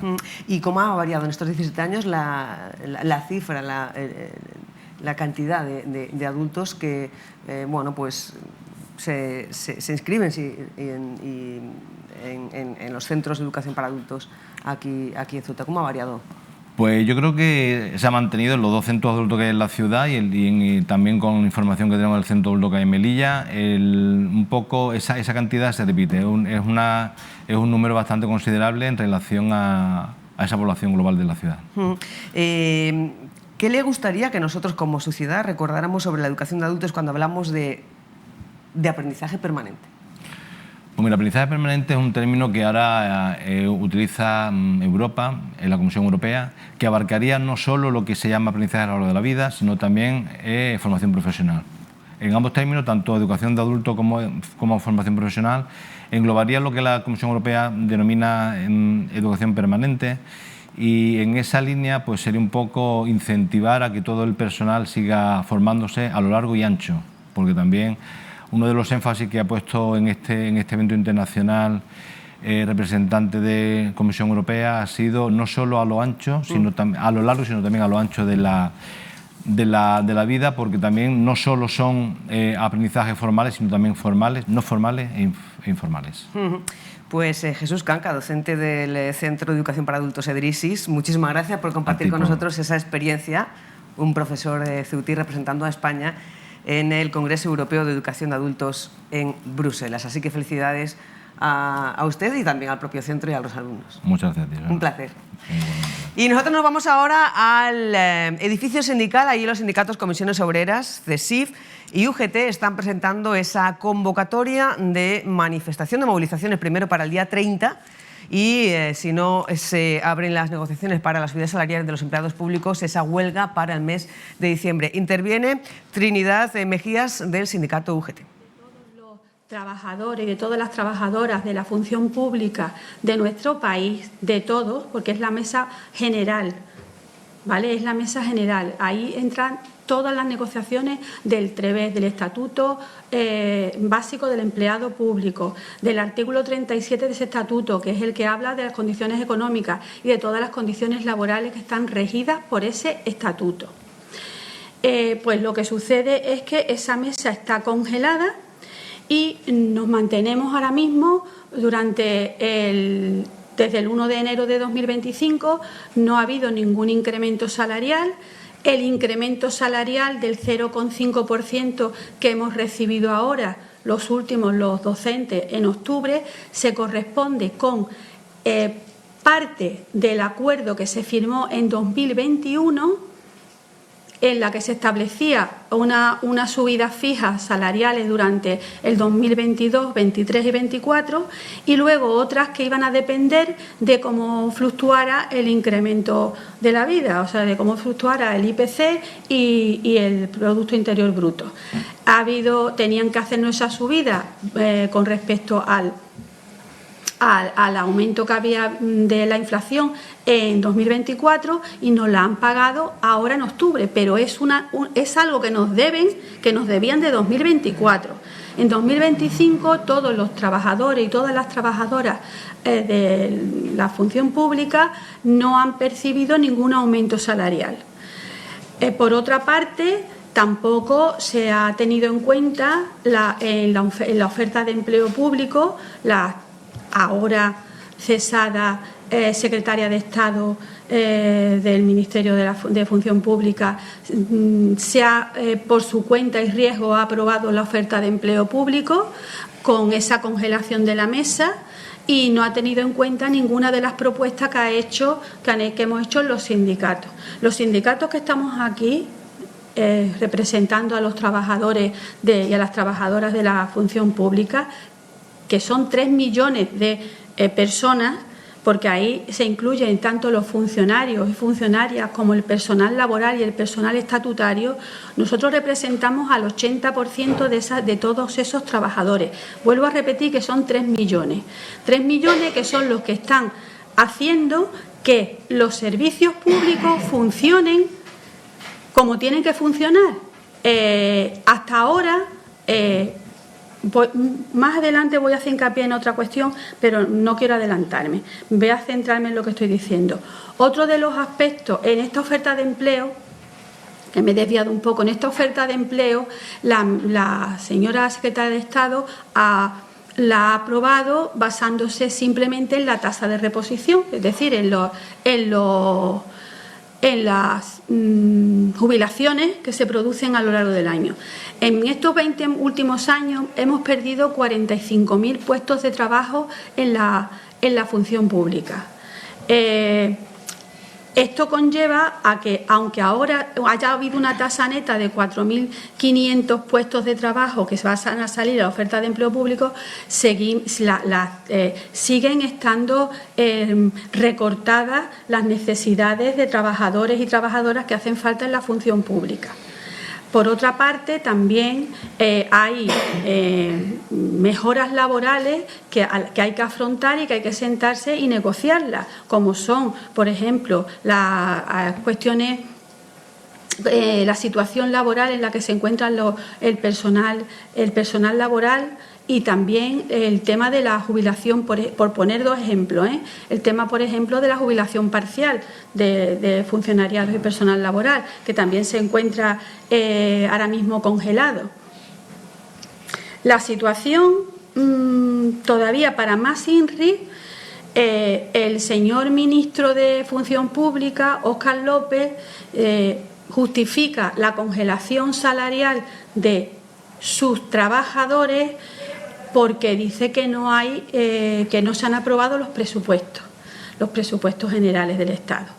Yo creo que esto nos está tomando por tontos, porque todos sabemos que cuando el Gobierno necesita cree urgente aprobar algo importante, lo hace con Real Decreto Ley y aprueba lo que considera necesario y importante, como estoy diciendo. Por lo tanto, es que esas condiciones laborales, esa subida económica de sus trabajadores, no las considerará importantes. Además, como no somos tontos, también sabemos que para esto simplemente haría falta que el Ministerio de Hacienda autorice, dé el visto bueno y autorice lo que sería una partida adicional que permita el pago de esos efectivos. Para más recochineo todavía, el ministro de Economía se permite jactarse y decir que España va a todo gas. Me parece muy bien, porque es que, además, es que es verdad, según lo que dice este señor, pues la economía española está por encima del 3,8 de la economía del resto de países de la zona europea, y es cierto, que es que para más recochineo es que es cierto. Entonces, por otro lado, el Gobierno, y con su presidente a la cabeza, se jacta de defender los servicios públicos, y textualmente os lo voy a leer. Según él mismo dice, la importancia de los servicios públicos es porque son columna vertebral que permite afrontar las crisis, son pilar de progreso y garantía de bienestar de todos y de todas, y son fundamentales para la cohesión social. Todo esto es cierto, y además se ha demostrado que en los momentos de crisis son los servicios públicos los que han servido para poder afrontar esas situaciones. Con todo esto, la congelación de la mesa general de la función pública no entendemos que se sostenga, y no lo vamos a permitir, porque no está solamente en juego las cuestiones laborales y económicas de los funcionarios, del personal estatutario y del personal laboral de la función pública. Está en juego precisamente la calidad de los servicios públicos, y eso no lo vamos a permitir. Si nos quieren ver en la calle, nos verán en la calle, y por eso estamos aquí, para que todos los compañeros y todas las compañeras trabajadoras de los servicios públicos este jueves se concentren con nosotros en la Plaza de los Reyes, que allí estaremos para exigir lo que creo que es fundamental, un buen servicio, unos buenos servicios públicos, porque por lo visto se cree nuestro Gobierno que para que funcionen los servicios públicos es darle a un botoncito y ya está todo hecho. O sea, no hay unas personas detrás que son las que hacen posible el buen funcionamiento de los servicios públicos, y para que funcionen bien tenemos que tener buenas condiciones laborales. Y hasta aquí puedo deciros lo que queráis preguntar y lo que quieran hablar mis compañeros, claro. Bueno, si queréis Bueno, al hilo de lo que comenta nuestra compañera, creo que los empleados públicos y las empleadas públicas han llegado a su límite. Llevamos todo el 2025 reivindicando esa mesa negociadora donde se puedan negociar las nuevas condiciones de trabajo de más de 3 millones de trabajadores y trabajadoras en nuestro país. Esa congelación se tiene que acabar, y se va a acabar, y así tenemos la certeza, a través de la movilización, ya que este jueves solamente es el principio, no va a ser la única, y si no cede, en este caso el ministro, a sentarse con las organizaciones sindicales a negociar las mejoras, no solamente salariales, sino en otros aspectos de los trabajadores públicos, vamos a seguir con las movilizaciones y vamos a llegar hasta el final. A nosotros no nos pueden utilizar como moneda de cambio para otros intereses políticos, y al menos por mi parte estoy convencido de que así está actuando el Gobierno de la Nación, de que nos está utilizando para otros intereses partidistas y políticos, y desde luego no lo vamos a permitir. Y el día 30 convocamos a todos los trabajadores y trabajadoras del sector público a que se movilicen y que apoyen pues estas reivindicaciones, que además consideramos que son justas y necesarias para el mantenimiento de los servicios públicos, que, como ha dicho mi compañera, son esenciales para el bienestar de este país.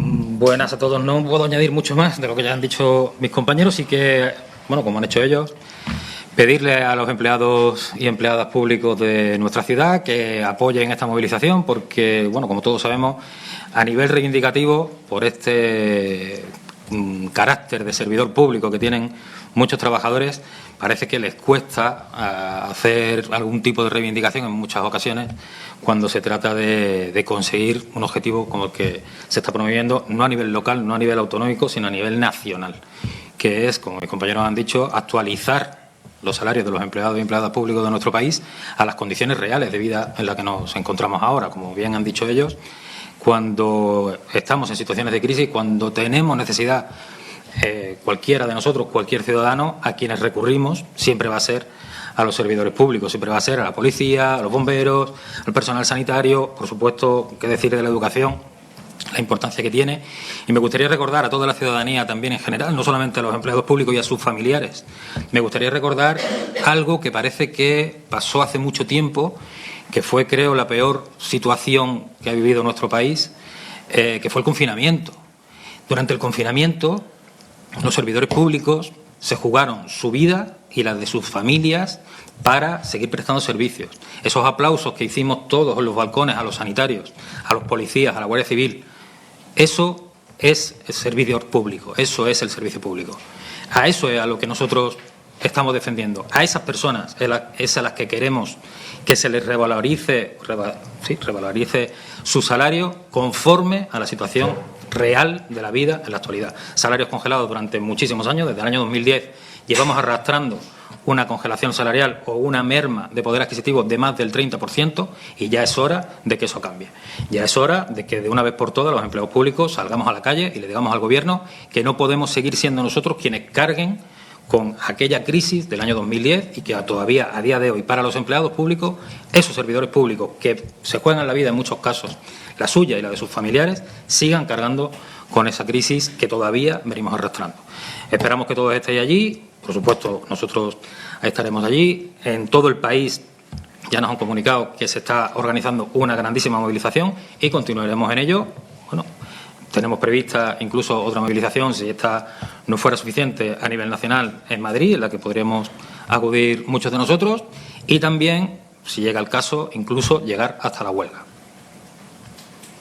Nada más. Un momentito, solamente para decir una cosa. Sí.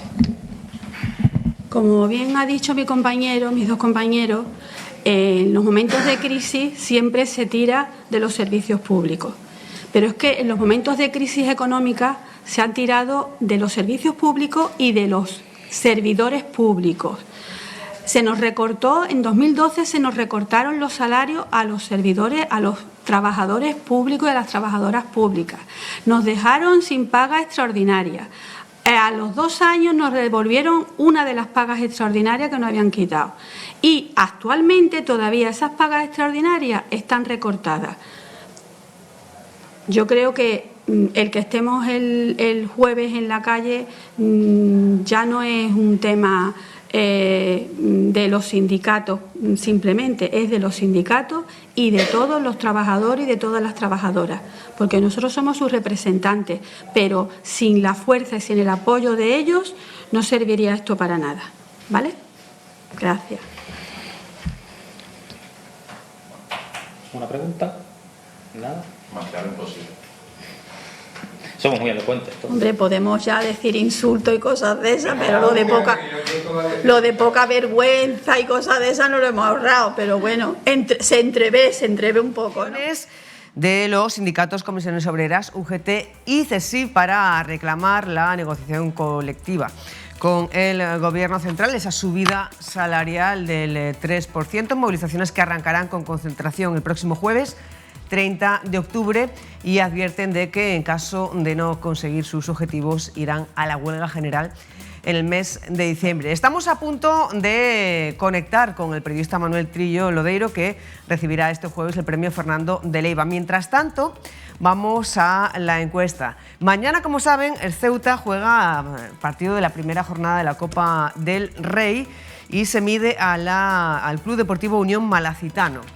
¿Cuál creen ustedes que será el resultado? Y también queremos saber una cosa. ¿Creen que, teniendo en cuenta los desplazamientos a mitad de semana, creen que el equipo de José Juan Romero debe dejarse llevar en la Copa y apostar fuerte, centrarse en la Liga, teniendo en cuenta el buen inicio liguero que está teniendo? Estas son las respuestas que nos han dejado en la calle. Ustedes pueden comentar y dejarnos su opinión en el número de WhatsApp que les vamos a poner en pantalla. El Ceuta juega este miércoles la primera eliminatoria de la Copa del Rey contra la Unión Atlético de Segunda Federación. ¿Qué resultado cree que va a sacar? Yo digo que el Ceuta va a ganar 0-3. Este año es más, este año me mojo y digo que llegamos a las semifinales de la Copa. Pues va a ganar el Ceuta, va a arrasar completamente. 0-3. Ceuta un 4-1, nos lo vamos a fundir. eso está claro. Yo creo que 2-0 quedaremos, ganando el Ceuta, por supuesto. Bueno, el Ceuta yo últimamente lo veo muy bien y creo que puede ganar fácil 4-1. Hombre, me gustaría que ganara el Ceuta, eso está clarísimo, pero quedarán 1-0. Es un equipo de liga inferior, entonces yo creo que el Ceuta viene jugando bien, viene buena dinámica, entonces yo creo que será victoria, aunque sean fuera de casa, pero bueno. Pues yo no entiendo mucho, pero hombre, hay que ganar a Ceuta, ¿no? Tiene que ganar Ceuta para subir, para que juegue con el Málaga y con todos los campeones. Y tal como va en la Liga, ¿crees que debería de centrarse más en la Liga y dejar un poco apartada la Copa del Rey? Hombre, no, porque la Copa del Rey también es una competición, ¿no? Y todo lo que sea competir para el equipo y para la afición, pues bienvenido es, ¿no? Todo lo que sea competir es un partido importante, un partido más y hay que sacar la eliminatoria. Y en la Liga pues vamos muy bien, estamos ahí los séptimos, yo digo que este año jugamos los playoffs. Hombre, la verdad que tiene que prestarle mayor atención a la Liga y seguir en segunda, por lo menos. No, nosotros vamos a ganar la Copa del Rey y vamos a ganar el domingo en Córdoba. Es indiferente, la Copa del Rey hay que poner los pies en el suelo, nos va a venir un primera y nos va a meter un meneo. Así que disfrutemos del camino y bueno, hay que disfrutar la temporada, pase lo que pase. Ahora mismo vamos muy bien, así que a ver lo que pasa. Bueno, al final la Copa del Rey es una competición que nos gusta a todos también porque pueden venir rivales buenos aquí a jugar a Ceuta y es una competición también que motiva, pero está bien. Por supuesto, debería esforzarse un poco más. A ver, la Copa del Rey es una competición que a todos nos gusta, pero sí que es verdad que es el primer año que están en segunda y tienen que seguir enfocados en mantenerse y en aspirar a hacer un buen año. Sí, debería. Bueno, yo pienso que todas las competiciones son bonitas y si tienen aspiraciones, pues para adelante y ya está. Pero que seguro que este año ascienden. Hombre, yo creo que podemos con las dos cosas. Así que, ¡aupa el Ceuta! ¿Y ustedes qué opinan? Tienen el número de WhatsApp en pantalla para que nos envíen su sugerencia y también su pronóstico. En las redes sociales, las personas que han participado en la encuesta pues son súper optimistas. Un 82% dice ganamos fijo y encima, además con estreno, con esa camiseta nueva que ha diseñado el Club Blanco para la Copa del Rey. Un 5% es menos optimista, digamos pesimista, y dice que perdemos pero da igual, lo importante es la Liga, y victoria sufrida es lo que cree que va a ocurrir el 14% de los participantes. Nosotros continuamos y así tenemos en conexión al periodista Manuel Trillo, que recibirá este jueves el premio Fernando de Leiva de Periodismo en su 4ª edición. Ha sido reconocido por su artículo La desconocida conquista de Michigan por los españoles al descubierto, que ha sido publicado en el diario ABC. Manuel Trillo, Lodeiro, muy buenos días. Hola, ¿qué tal? Muy buenos días a todos. Muchísimas gracias por conectar justo antes de iniciar el viaje rumbo a Ceuta para recibir este premio. Lo primero de todo, felicidades. Muchísimas gracias y para mí un privilegio estar con vosotros. ¿Qué supone para usted recibir este reconocimiento en su 4ª edición?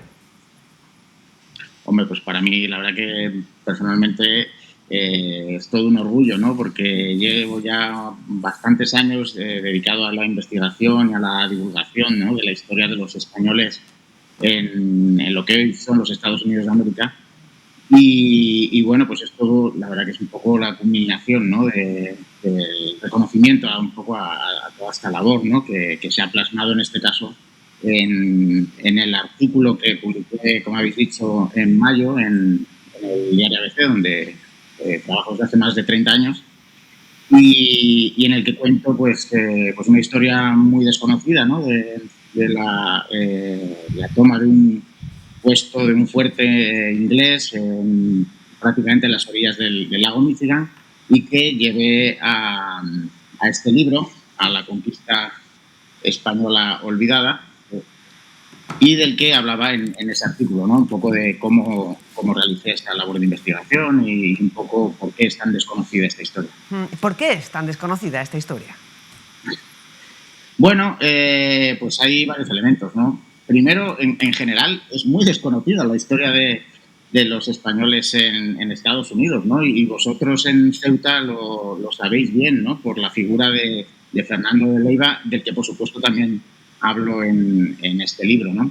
De hecho, o sea, esta conquista es un poco completa la labor de Fernando de Leiva. Fernando de Leiva en 1780 defendió con uñas y dientes el puesto de San Luis, en lo que es hoy el estado de Missouri, y la conquista de la olvidada de la que hablo yo es una expedición posterior, meses después, precisamente para impedir que se repitiera lo que había sucedido en San Luis, ¿no? Ese ataque.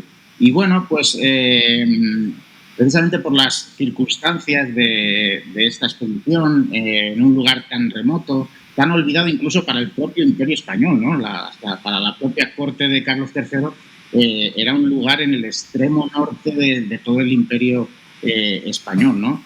Y parecía una cuestión pues insignificante, pero que luego tuvo sus repercusiones incluso en o sea, no solo a la hora de frenar los ataques británicos desde Canadá, sino después, ya cuando Estados Unidos iban a hacer como país en la negociación de las fronteras entre España y Estados Unidos, ¿no? Esa presencia española al este del Mississippi era una amenaza para la expansión del nuevo país que estaba emergiendo, ¿no?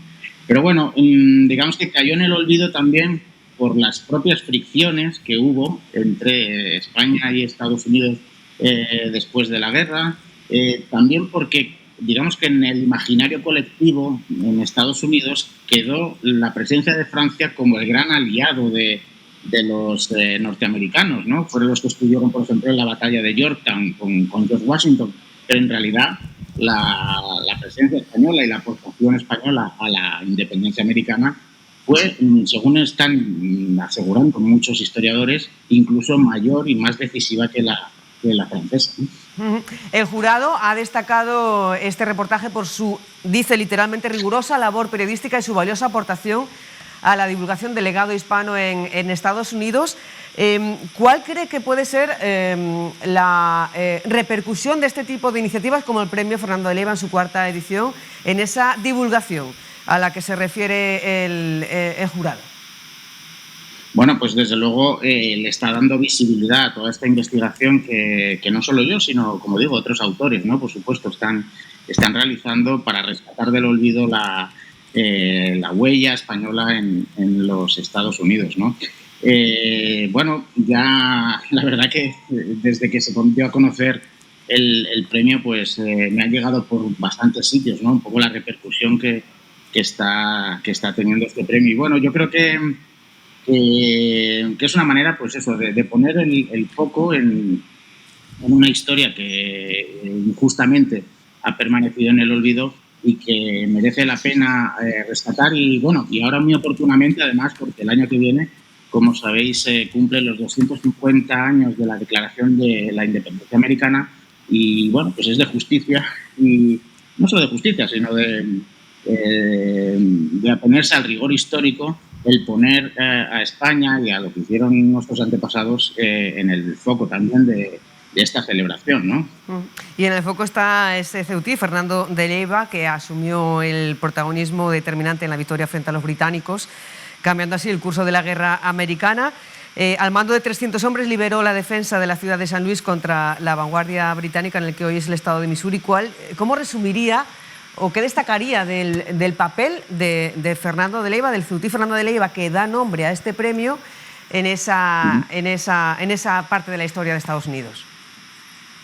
Sí, todo el papel de Fernando de Leiva y en fin, y esta conquista del fuerte San José a orillas del lago Michigan, la verdad que pone, como me han dicho algunos historiadores, ¿no?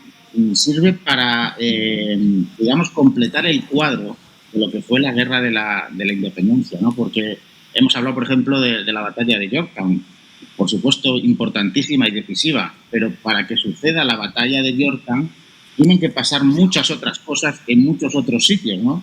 Y, por ejemplo, en un lugar tan remoto como San Luis, en Missouri, donde el ceutí Fernando de Leiva era el teniente de gobernador, pues tuvo su aportación, tuvo su contribución en esa parte del escenario de la guerra, del teatro de la guerra, que era entonces el oeste de las colonias, ¿no? en el Alto Mississippi.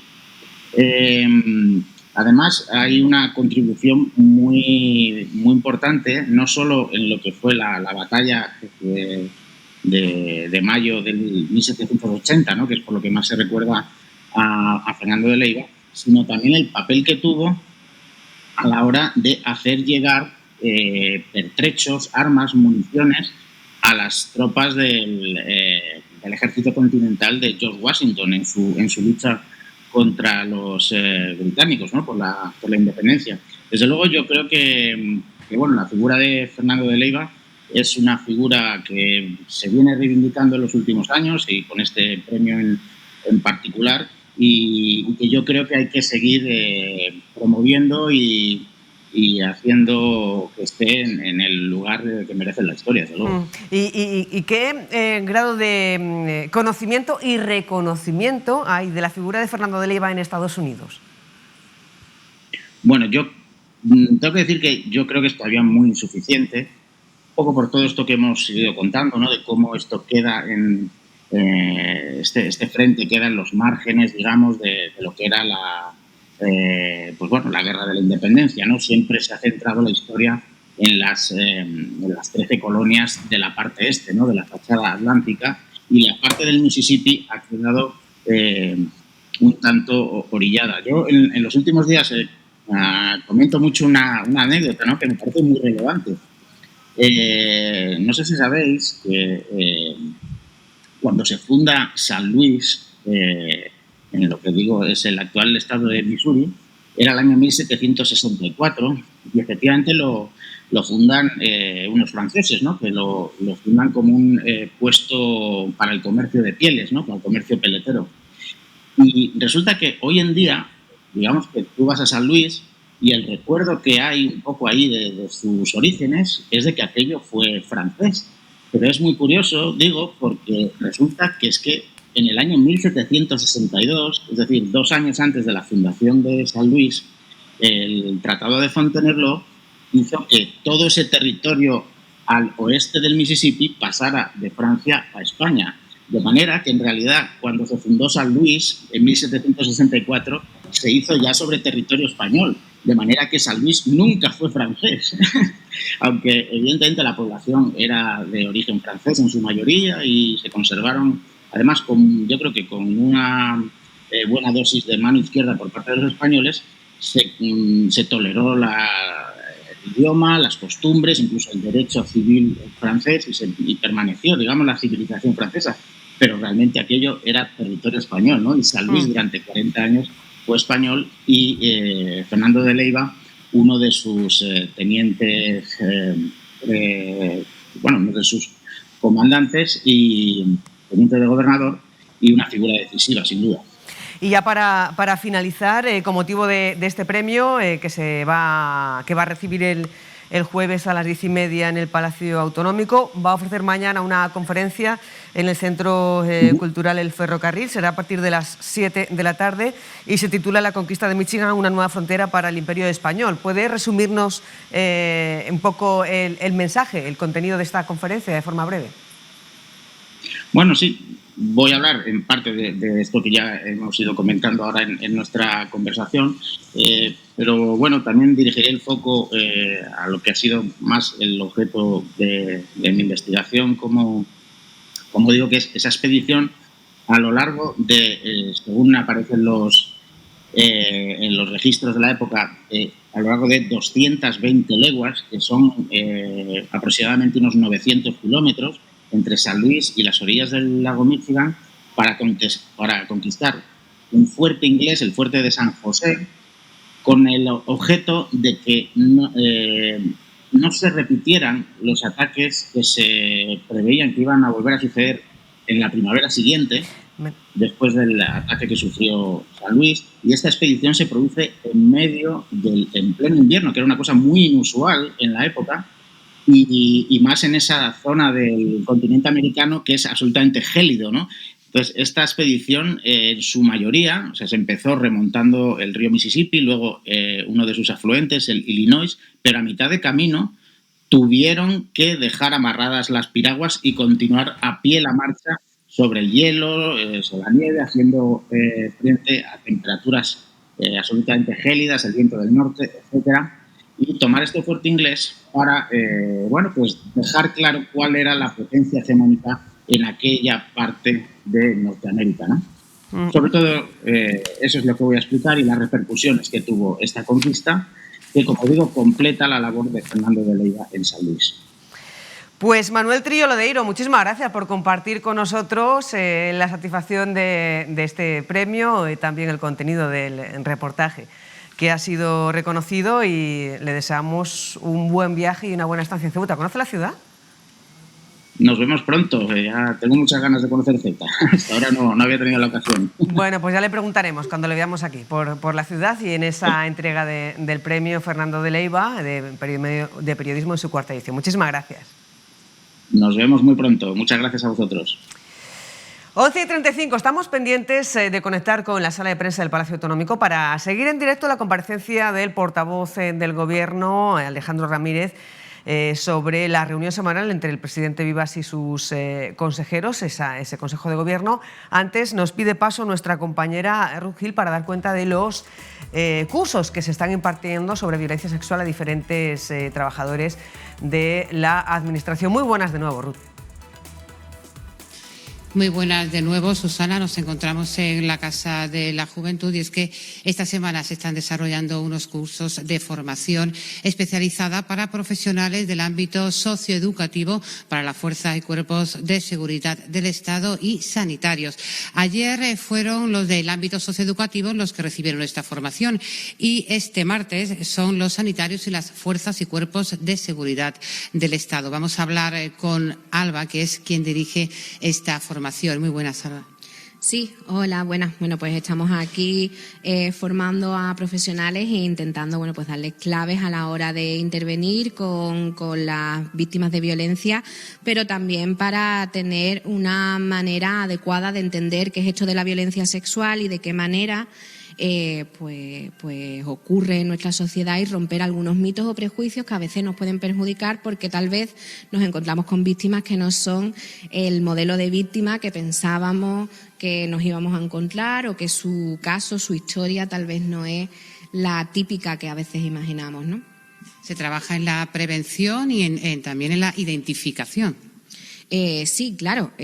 Por un lado, pues el ámbito social y educativo, pues van a trabajar mucho más el tema preventivo, ¿no? Y bueno, sobre todo también el aprender a detectar, porque a veces, pues nos llegan casos, por ejemplo, en el ámbito sanitario, en el que una persona está acudiendo a consulta por una serie de cuestiones y inicialmente tal vez no quiere contar qué es lo que le está ocurriendo o sucediendo, y pues a veces tenemos que atar cabos y pensar que tal vez lo que está viviendo es una situación más compleja, ¿no? O viene con una crisis de ansiedad y tal vez esta viene derivada de haber estado sufriendo pues algún tipo de abuso sexual. Entonces, pues esto tenemos que además que entenderlo no solo cuando ocurre con personas adultas, sino también cuando son casos de violencia sexuales dirigidas a menores. Y luego saber cómo atender cuando son situaciones de crisis, ¿no? En el caso de que pues se acabe de dar alguna situación de violencia sexual, y cómo tenemos que proceder y cómo tratar bien a las víctimas para evitar que pueda haber una posible revictimización. ¿Qué tipo de aceptación están teniendo estos cursos en el personal? Bueno, pues estos cursos, que además los llevamos dando varios años por parte del Centro Asesor de la Mujer de aquí del Gobierno de la ciudad, pues llevamos mucho tiempo haciéndola, ya varios años, tiene bastante aceptación pues creo que la ciudad tiene la suerte de que se pueda estar ofreciendo este tipo de formaciones a profesionales, que esto no lo tenemos en todos los sitios, y creo que tenemos que tener en cuenta esto, y que al final pues acude gente que tiene mucho interés por hacer bien su trabajo y mucho interés por aprender. Otro de los aspectos claves podría ser también la sensibilización de los profesionales con este tipo de violencia.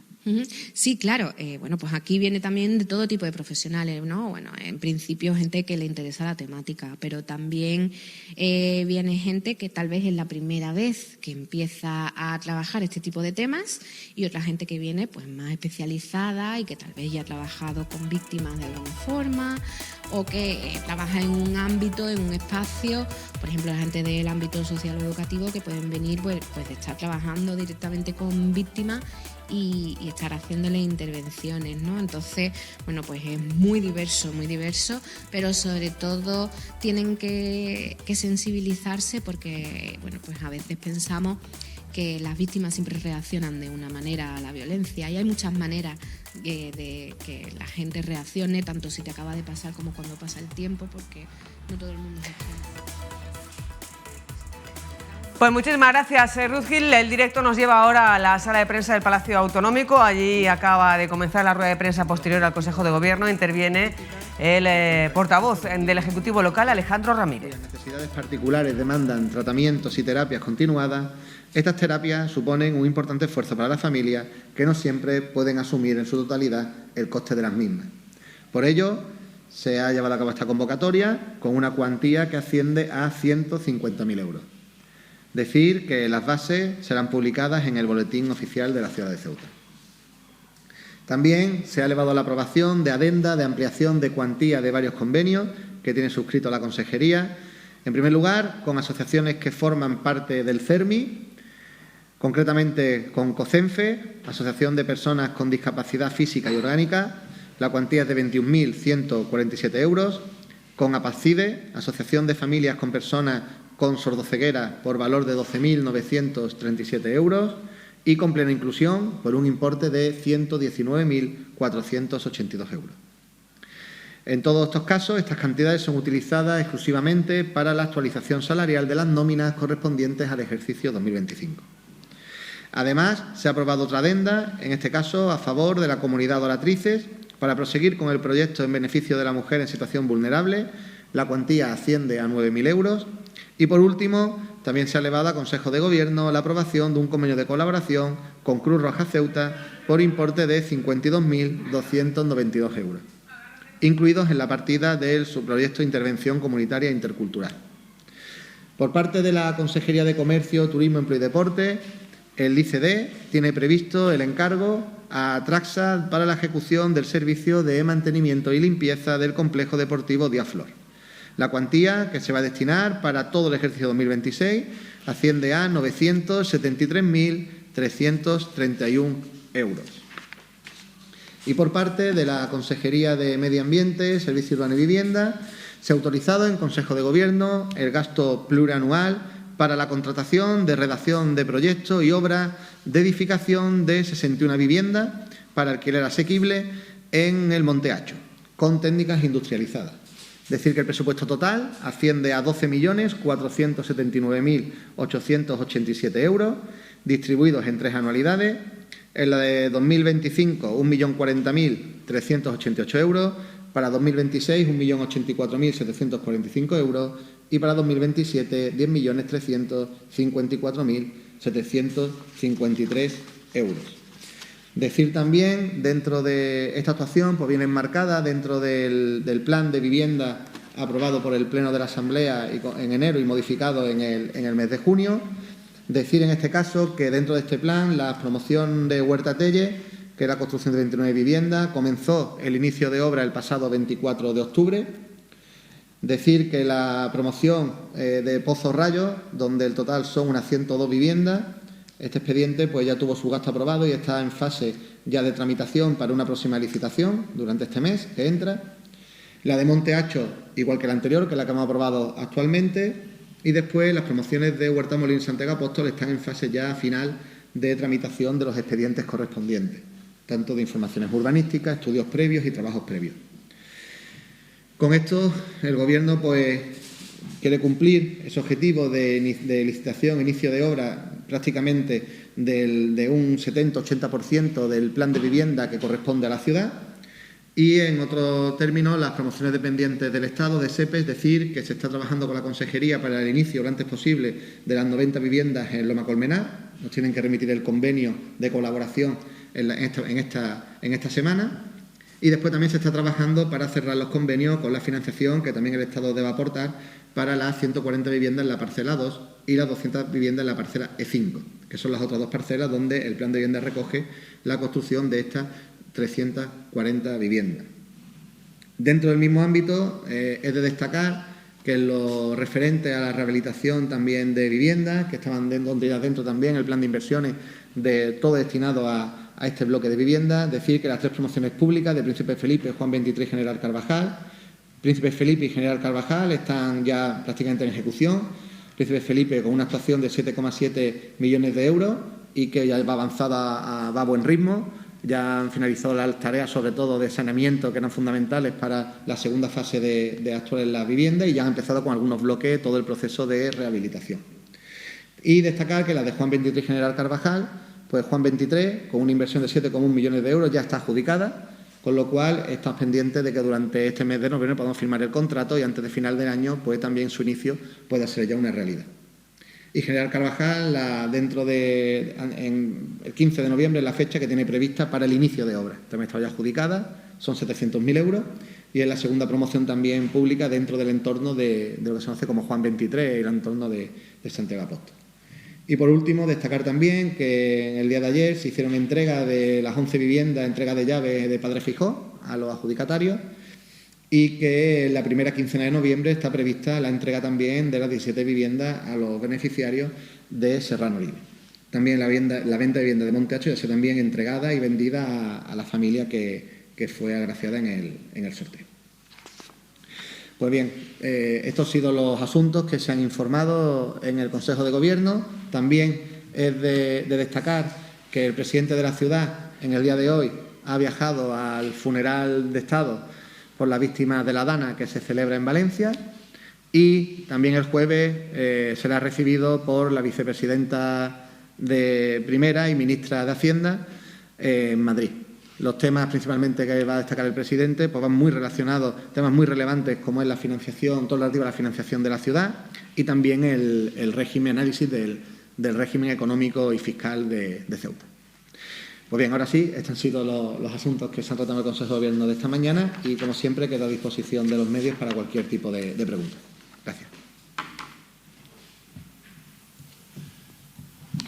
Yo, respecto de vivienda, portavoz, buenos días. Buenos días. Ha dicho que esta semana están a la espera de recibir un convenio para las 90 de Loma Colmenar. ¿Qué rige ese convenio? Sí, lo explico con más detalle. Es decir, la promoción de 90 viviendas de Loma Colmenar es una promoción que hace ya bastantes años, ¿no? Estaba el SEPES ejecutando, tuvo un problema de que el adjudicatario pues empezó la obra pero no pudo continuarla, de ahí que tuvieran que actualizar de nuevo el proyecto y actualizar los precios. Y lo último que nos dijeron en Madrid hace ya un par de semanas era eso, que en estos días nos iban a remitir el convenio de colaboración previo que se firma.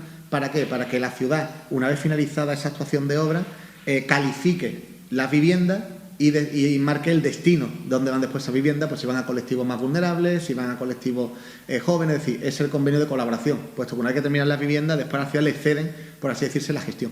Pues ese convenio, que también es necesario previo del inicio de obra, nos traslladaron que en esta semana nos iban a remitir al objeto de actualizarlo, ¿no? Con los nuevos precios de obra, de esa actualización de proyectos que tuvieron que realizar. La intención del Ministerio que nos dijeron era que antes de finalizar el ejercicio esa obra se volviera a retomar ya en ejecución. Y ha mencionado, creo que también por la parte del plan de vivienda que compete a la Administración General del Estado, un par de parcelas, E2 y E5, me ha parecido entender. ¿Esas cuáles son? Esas parcelas es una que está justo prácticamente al lado de donde está las 90 de Loma Colmenar, en ese mismo entorno, y después la parcela E5 sí está dentro del plan parcial, del medio plan parcial de Loma Colmenar, pero está ubicada detrás de la antigua cárcel de los Rosales. Es una parcela muy amplia que está urbanizada, ahí es la previsión que ve también de unas 200 viviendas. Aquí estamos en contactos con SEPES, pues todas son actuaciones que requieren de una financiación que no tenían, como si la ha tenido la de las 90 viviendas de Loma Colmenar, y estamos en conversaciones con SEPES al objeto de poder formalizar un convenio de colaboración, y ahí un poco definamos cuáles son las funciones de una parte u otra. Aunque es 100% titularidad de SEPES, nosotros hemos ofrecido a cualquier tipo de colaboración, desde que nos den la financiación y la de la ciudad y hacer los expedientes de contratación de obra, o desde que el SEPES actúe o absorba el 100% de la actuación, ¿no? Como ha hecho, por ejemplo, en las 90 viviendas. Es decir, estamos trasladando cualquier tipo de colaboración pues vamos, por parte de la ciudad estamos dispuestos a asumirla como nos digan, ¿no? Y eso estamos un poco en la fase de tramitación, con los técnicos viendo también, con los técnicos de la consejería y los técnicos de SEPE, viendo un poco pues cómo ir formalizando todo ese convenio de colaboración para poder completar, por así decirse, todo el plan de vivienda que fue aprobado por el Pleno de la Asamblea. ¿Y qué considera más probable? ¿Cuál puede ser el derrotero que tomen esas negociaciones que llevan ya tiempo? ¿Cuál es la sensibilidad que está mostrando SEPE? Sí, no, muy positiva, es decir, más desde el primer momento. El momento que con la propia ministra también, ¿no?, le planteamos y le remitimos el plan de vivienda aprobado por la Asamblea con una muy amplia mayoría, pues lo vieron con muy buenos ojos, obviamente. Estamos en un momento, además, donde, como todos sabemos, la vivienda tiene puesto el foco, ¿no?, en todo el país. Y bueno, creemos que hay ahora herramientas importantes de cara a poder contar con esa financiación. Tenemos un Plan Nacional de Vivienda que se está ahora mismo en fase prácticamente de aprobación, donde se destinan muchísimos fondos. También SEPE recibe muchísimos fondos de esos 7.000 millones, ¿no?, que el Gobierno va a poner en funcionamiento para la construcción de vivienda, con lo cual creemos que es una opción bastante viable, ¿no?, por el momento en el que se da. Y además también creo que desde la ciudad se ha hecho un trabajo previo muy importante, que es poder contar pues con este plan de vivienda aprobado, con una financiación importante que ya aporta la propia ciudad, que también es fundamental, como estamos viendo en los medios nacionales, ¿no?, que haya una aportación propia por parte de las comunidades autónomas o ciudad autónoma de Ceuta y Melilla para poder participar con más fondos en el Plan Nacional de Vivienda, con lo cual yo creo que estamos alineados, ¿no?, en la misma línea de lo que hoy mismo el Gobierno está aprobando a nivel nacional. ¿Cuál es la expectativa de la reunión el jueves con la ministra de Hacienda? Bueno, ya también se trasladará una vez que se celebre, ¿no? Pero bueno, en teoría, pues, como el presidente en muchas ocasiones ha comentado, es muy importante, ¿no? Es decir, la dependencia que tiene la ciudad, ¿no?, de la Hacienda estatal, por así decirse, es bastante importante, ¿no?, desde el punto de vista de la financiación. También tenemos un régimen económico y fiscal que, en mi opinión, de los más beneficiosos que pueda haber actualmente en el panorama europeo, y creo que hay que protegerlo y creo encima también que hay que mejorarlo, ¿no? Pero un poco todas estas cuestiones son las que, bueno, el presidente puede tratar el próximo jueves de primera mano con la ministra y su equipo. Sí, que hay, buenos días. Yo precisamente sobre esta cuestión quisiera preguntarle si de esa reunión depende la confección del presupuesto de la ciudad. Depende de si apoya determinadas materias que son fundamentales en el presupuesto, si va a depender de esa cita.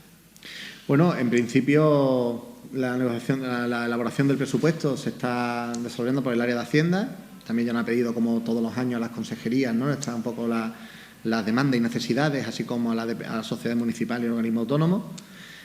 Obviamente, si se trata cualquier cuestión importante en materia de financiación y que pueda tener un efecto directo, ¿no?, a raíz de esa reunión en el presupuesto, pues se recogerá, y si no, pues continuamos con la tramitación ordinaria que a día de hoy pues se está desarrollando por el área de Hacienda con normalidad, como cualquier otro ejercicio. Sí, y la delegada del Gobierno esta mañana se ha referido a la levantada que hizo la consejera de Sanidad el pasado viernes en la sectorial de Sanidad sobre el tema de los cribados. Ha dicho que le ha parecido una falta de respeto, no hacia la decisión que pudiera adoptar el Gobierno, que es autónomo para poderlo hacer, evidentemente, sino a una falta de respeto hacia la ciudadanía, porque es a quien representa. No sé si el Gobierno tiene alguna visión sobre eso y si la consejera ha explicado en el seno del Consejo de Gobierno por qué se levantó el otro día. Bueno, yo creo que en primer lugar es una cuestión que creo que es bastante sensible, ¿no?, y que politizarlo a lo mejor de esta forma yo creo que no es tampoco lo más sensato, ¿no? En relación a la consejera, la consejera es una persona íntegra, trabajadora, responsable, y creo que en muchísimas ocasiones, como también el resto del equipo de Gobierno, ha demostrado que los intereses de los ceutíes están por encima, ¿no?, de cualquier interés que pueda ser desde el punto de vista político, ¿no? Yo creo que por lo menos este Gobierno lo ha demostrado, yo creo que ya en numerosas ocasiones, y para temas también muy complejos, ¿no? Como digo, la consejera creo que ha defendido y defiende siempre, si lo ha hecho, los intereses de los ceutíes, en este caso en las áreas que ella defiende. Y como digo, yo creo que es un tema que no debería politizarse como se está haciendo, ¿no?, por algunos grupos políticos de la Asamblea. Yo vuelvo a vivienda. Las que ha anunciado hoy, de las que ha anunciado hoy el gasto para la redacción del proyecto y ejecución de obra, sí, ¿son las primeras del plan que se van a construir con técnicas industrializadas? ¿Y es eso lo que permite hablar de un horizonte temporal, vamos, de que el fin de obra pueda estar en el 27, que es donde se concentra el gasto autorizado hoy? Sí, bueno, por orden, por decirse, Huerta tiene una actuación que llevamos trabajando ya más tiempo. Esa no lleva técnica industrializada, que es la que ha empezado ya. Son las primeras que se han comenzado dentro de recoger el plan. Pero efectivamente las de Pozo Rey y Monteacho son las dos primeras, por así decirse, con técnica industrializada. Como digo, son dos expedientes que por parte de la Consejería están finalizados, es decir, finalizados con todos los trámites previos, estudios, trabajos, pliegos redactados, y que ya han pasado pues, a las áreas de contratación de la ciudad para hacer los trámites ya jurídicos y de fiscalización de cara a su próxima licitación. Con lo cual, esas dos concretamente son dos actuaciones que, como digo, si no hay ningún tipo de incidencia, que no debería haberla ya, deberían estar en plataforma de contratación, pues digo, en el próximo mes o aproximadamente antes de finalizar el ejercicio 2025. Y después es cierto que tenemos otras dos actuaciones, como Huerta Molina y Santiago Apóstol, que se está avanzando desde el área y estamos en la fase esa previa, inicial, donde ya hemos finalizado todos estos estudios que hay que hacer de campo, con contratos también que había que tramitar previamente, y como digo, en este próximo mes también esperemos que ambos estén ya por la misma fase que las dos anteriores, ¿no?, para poder salir a la licitación.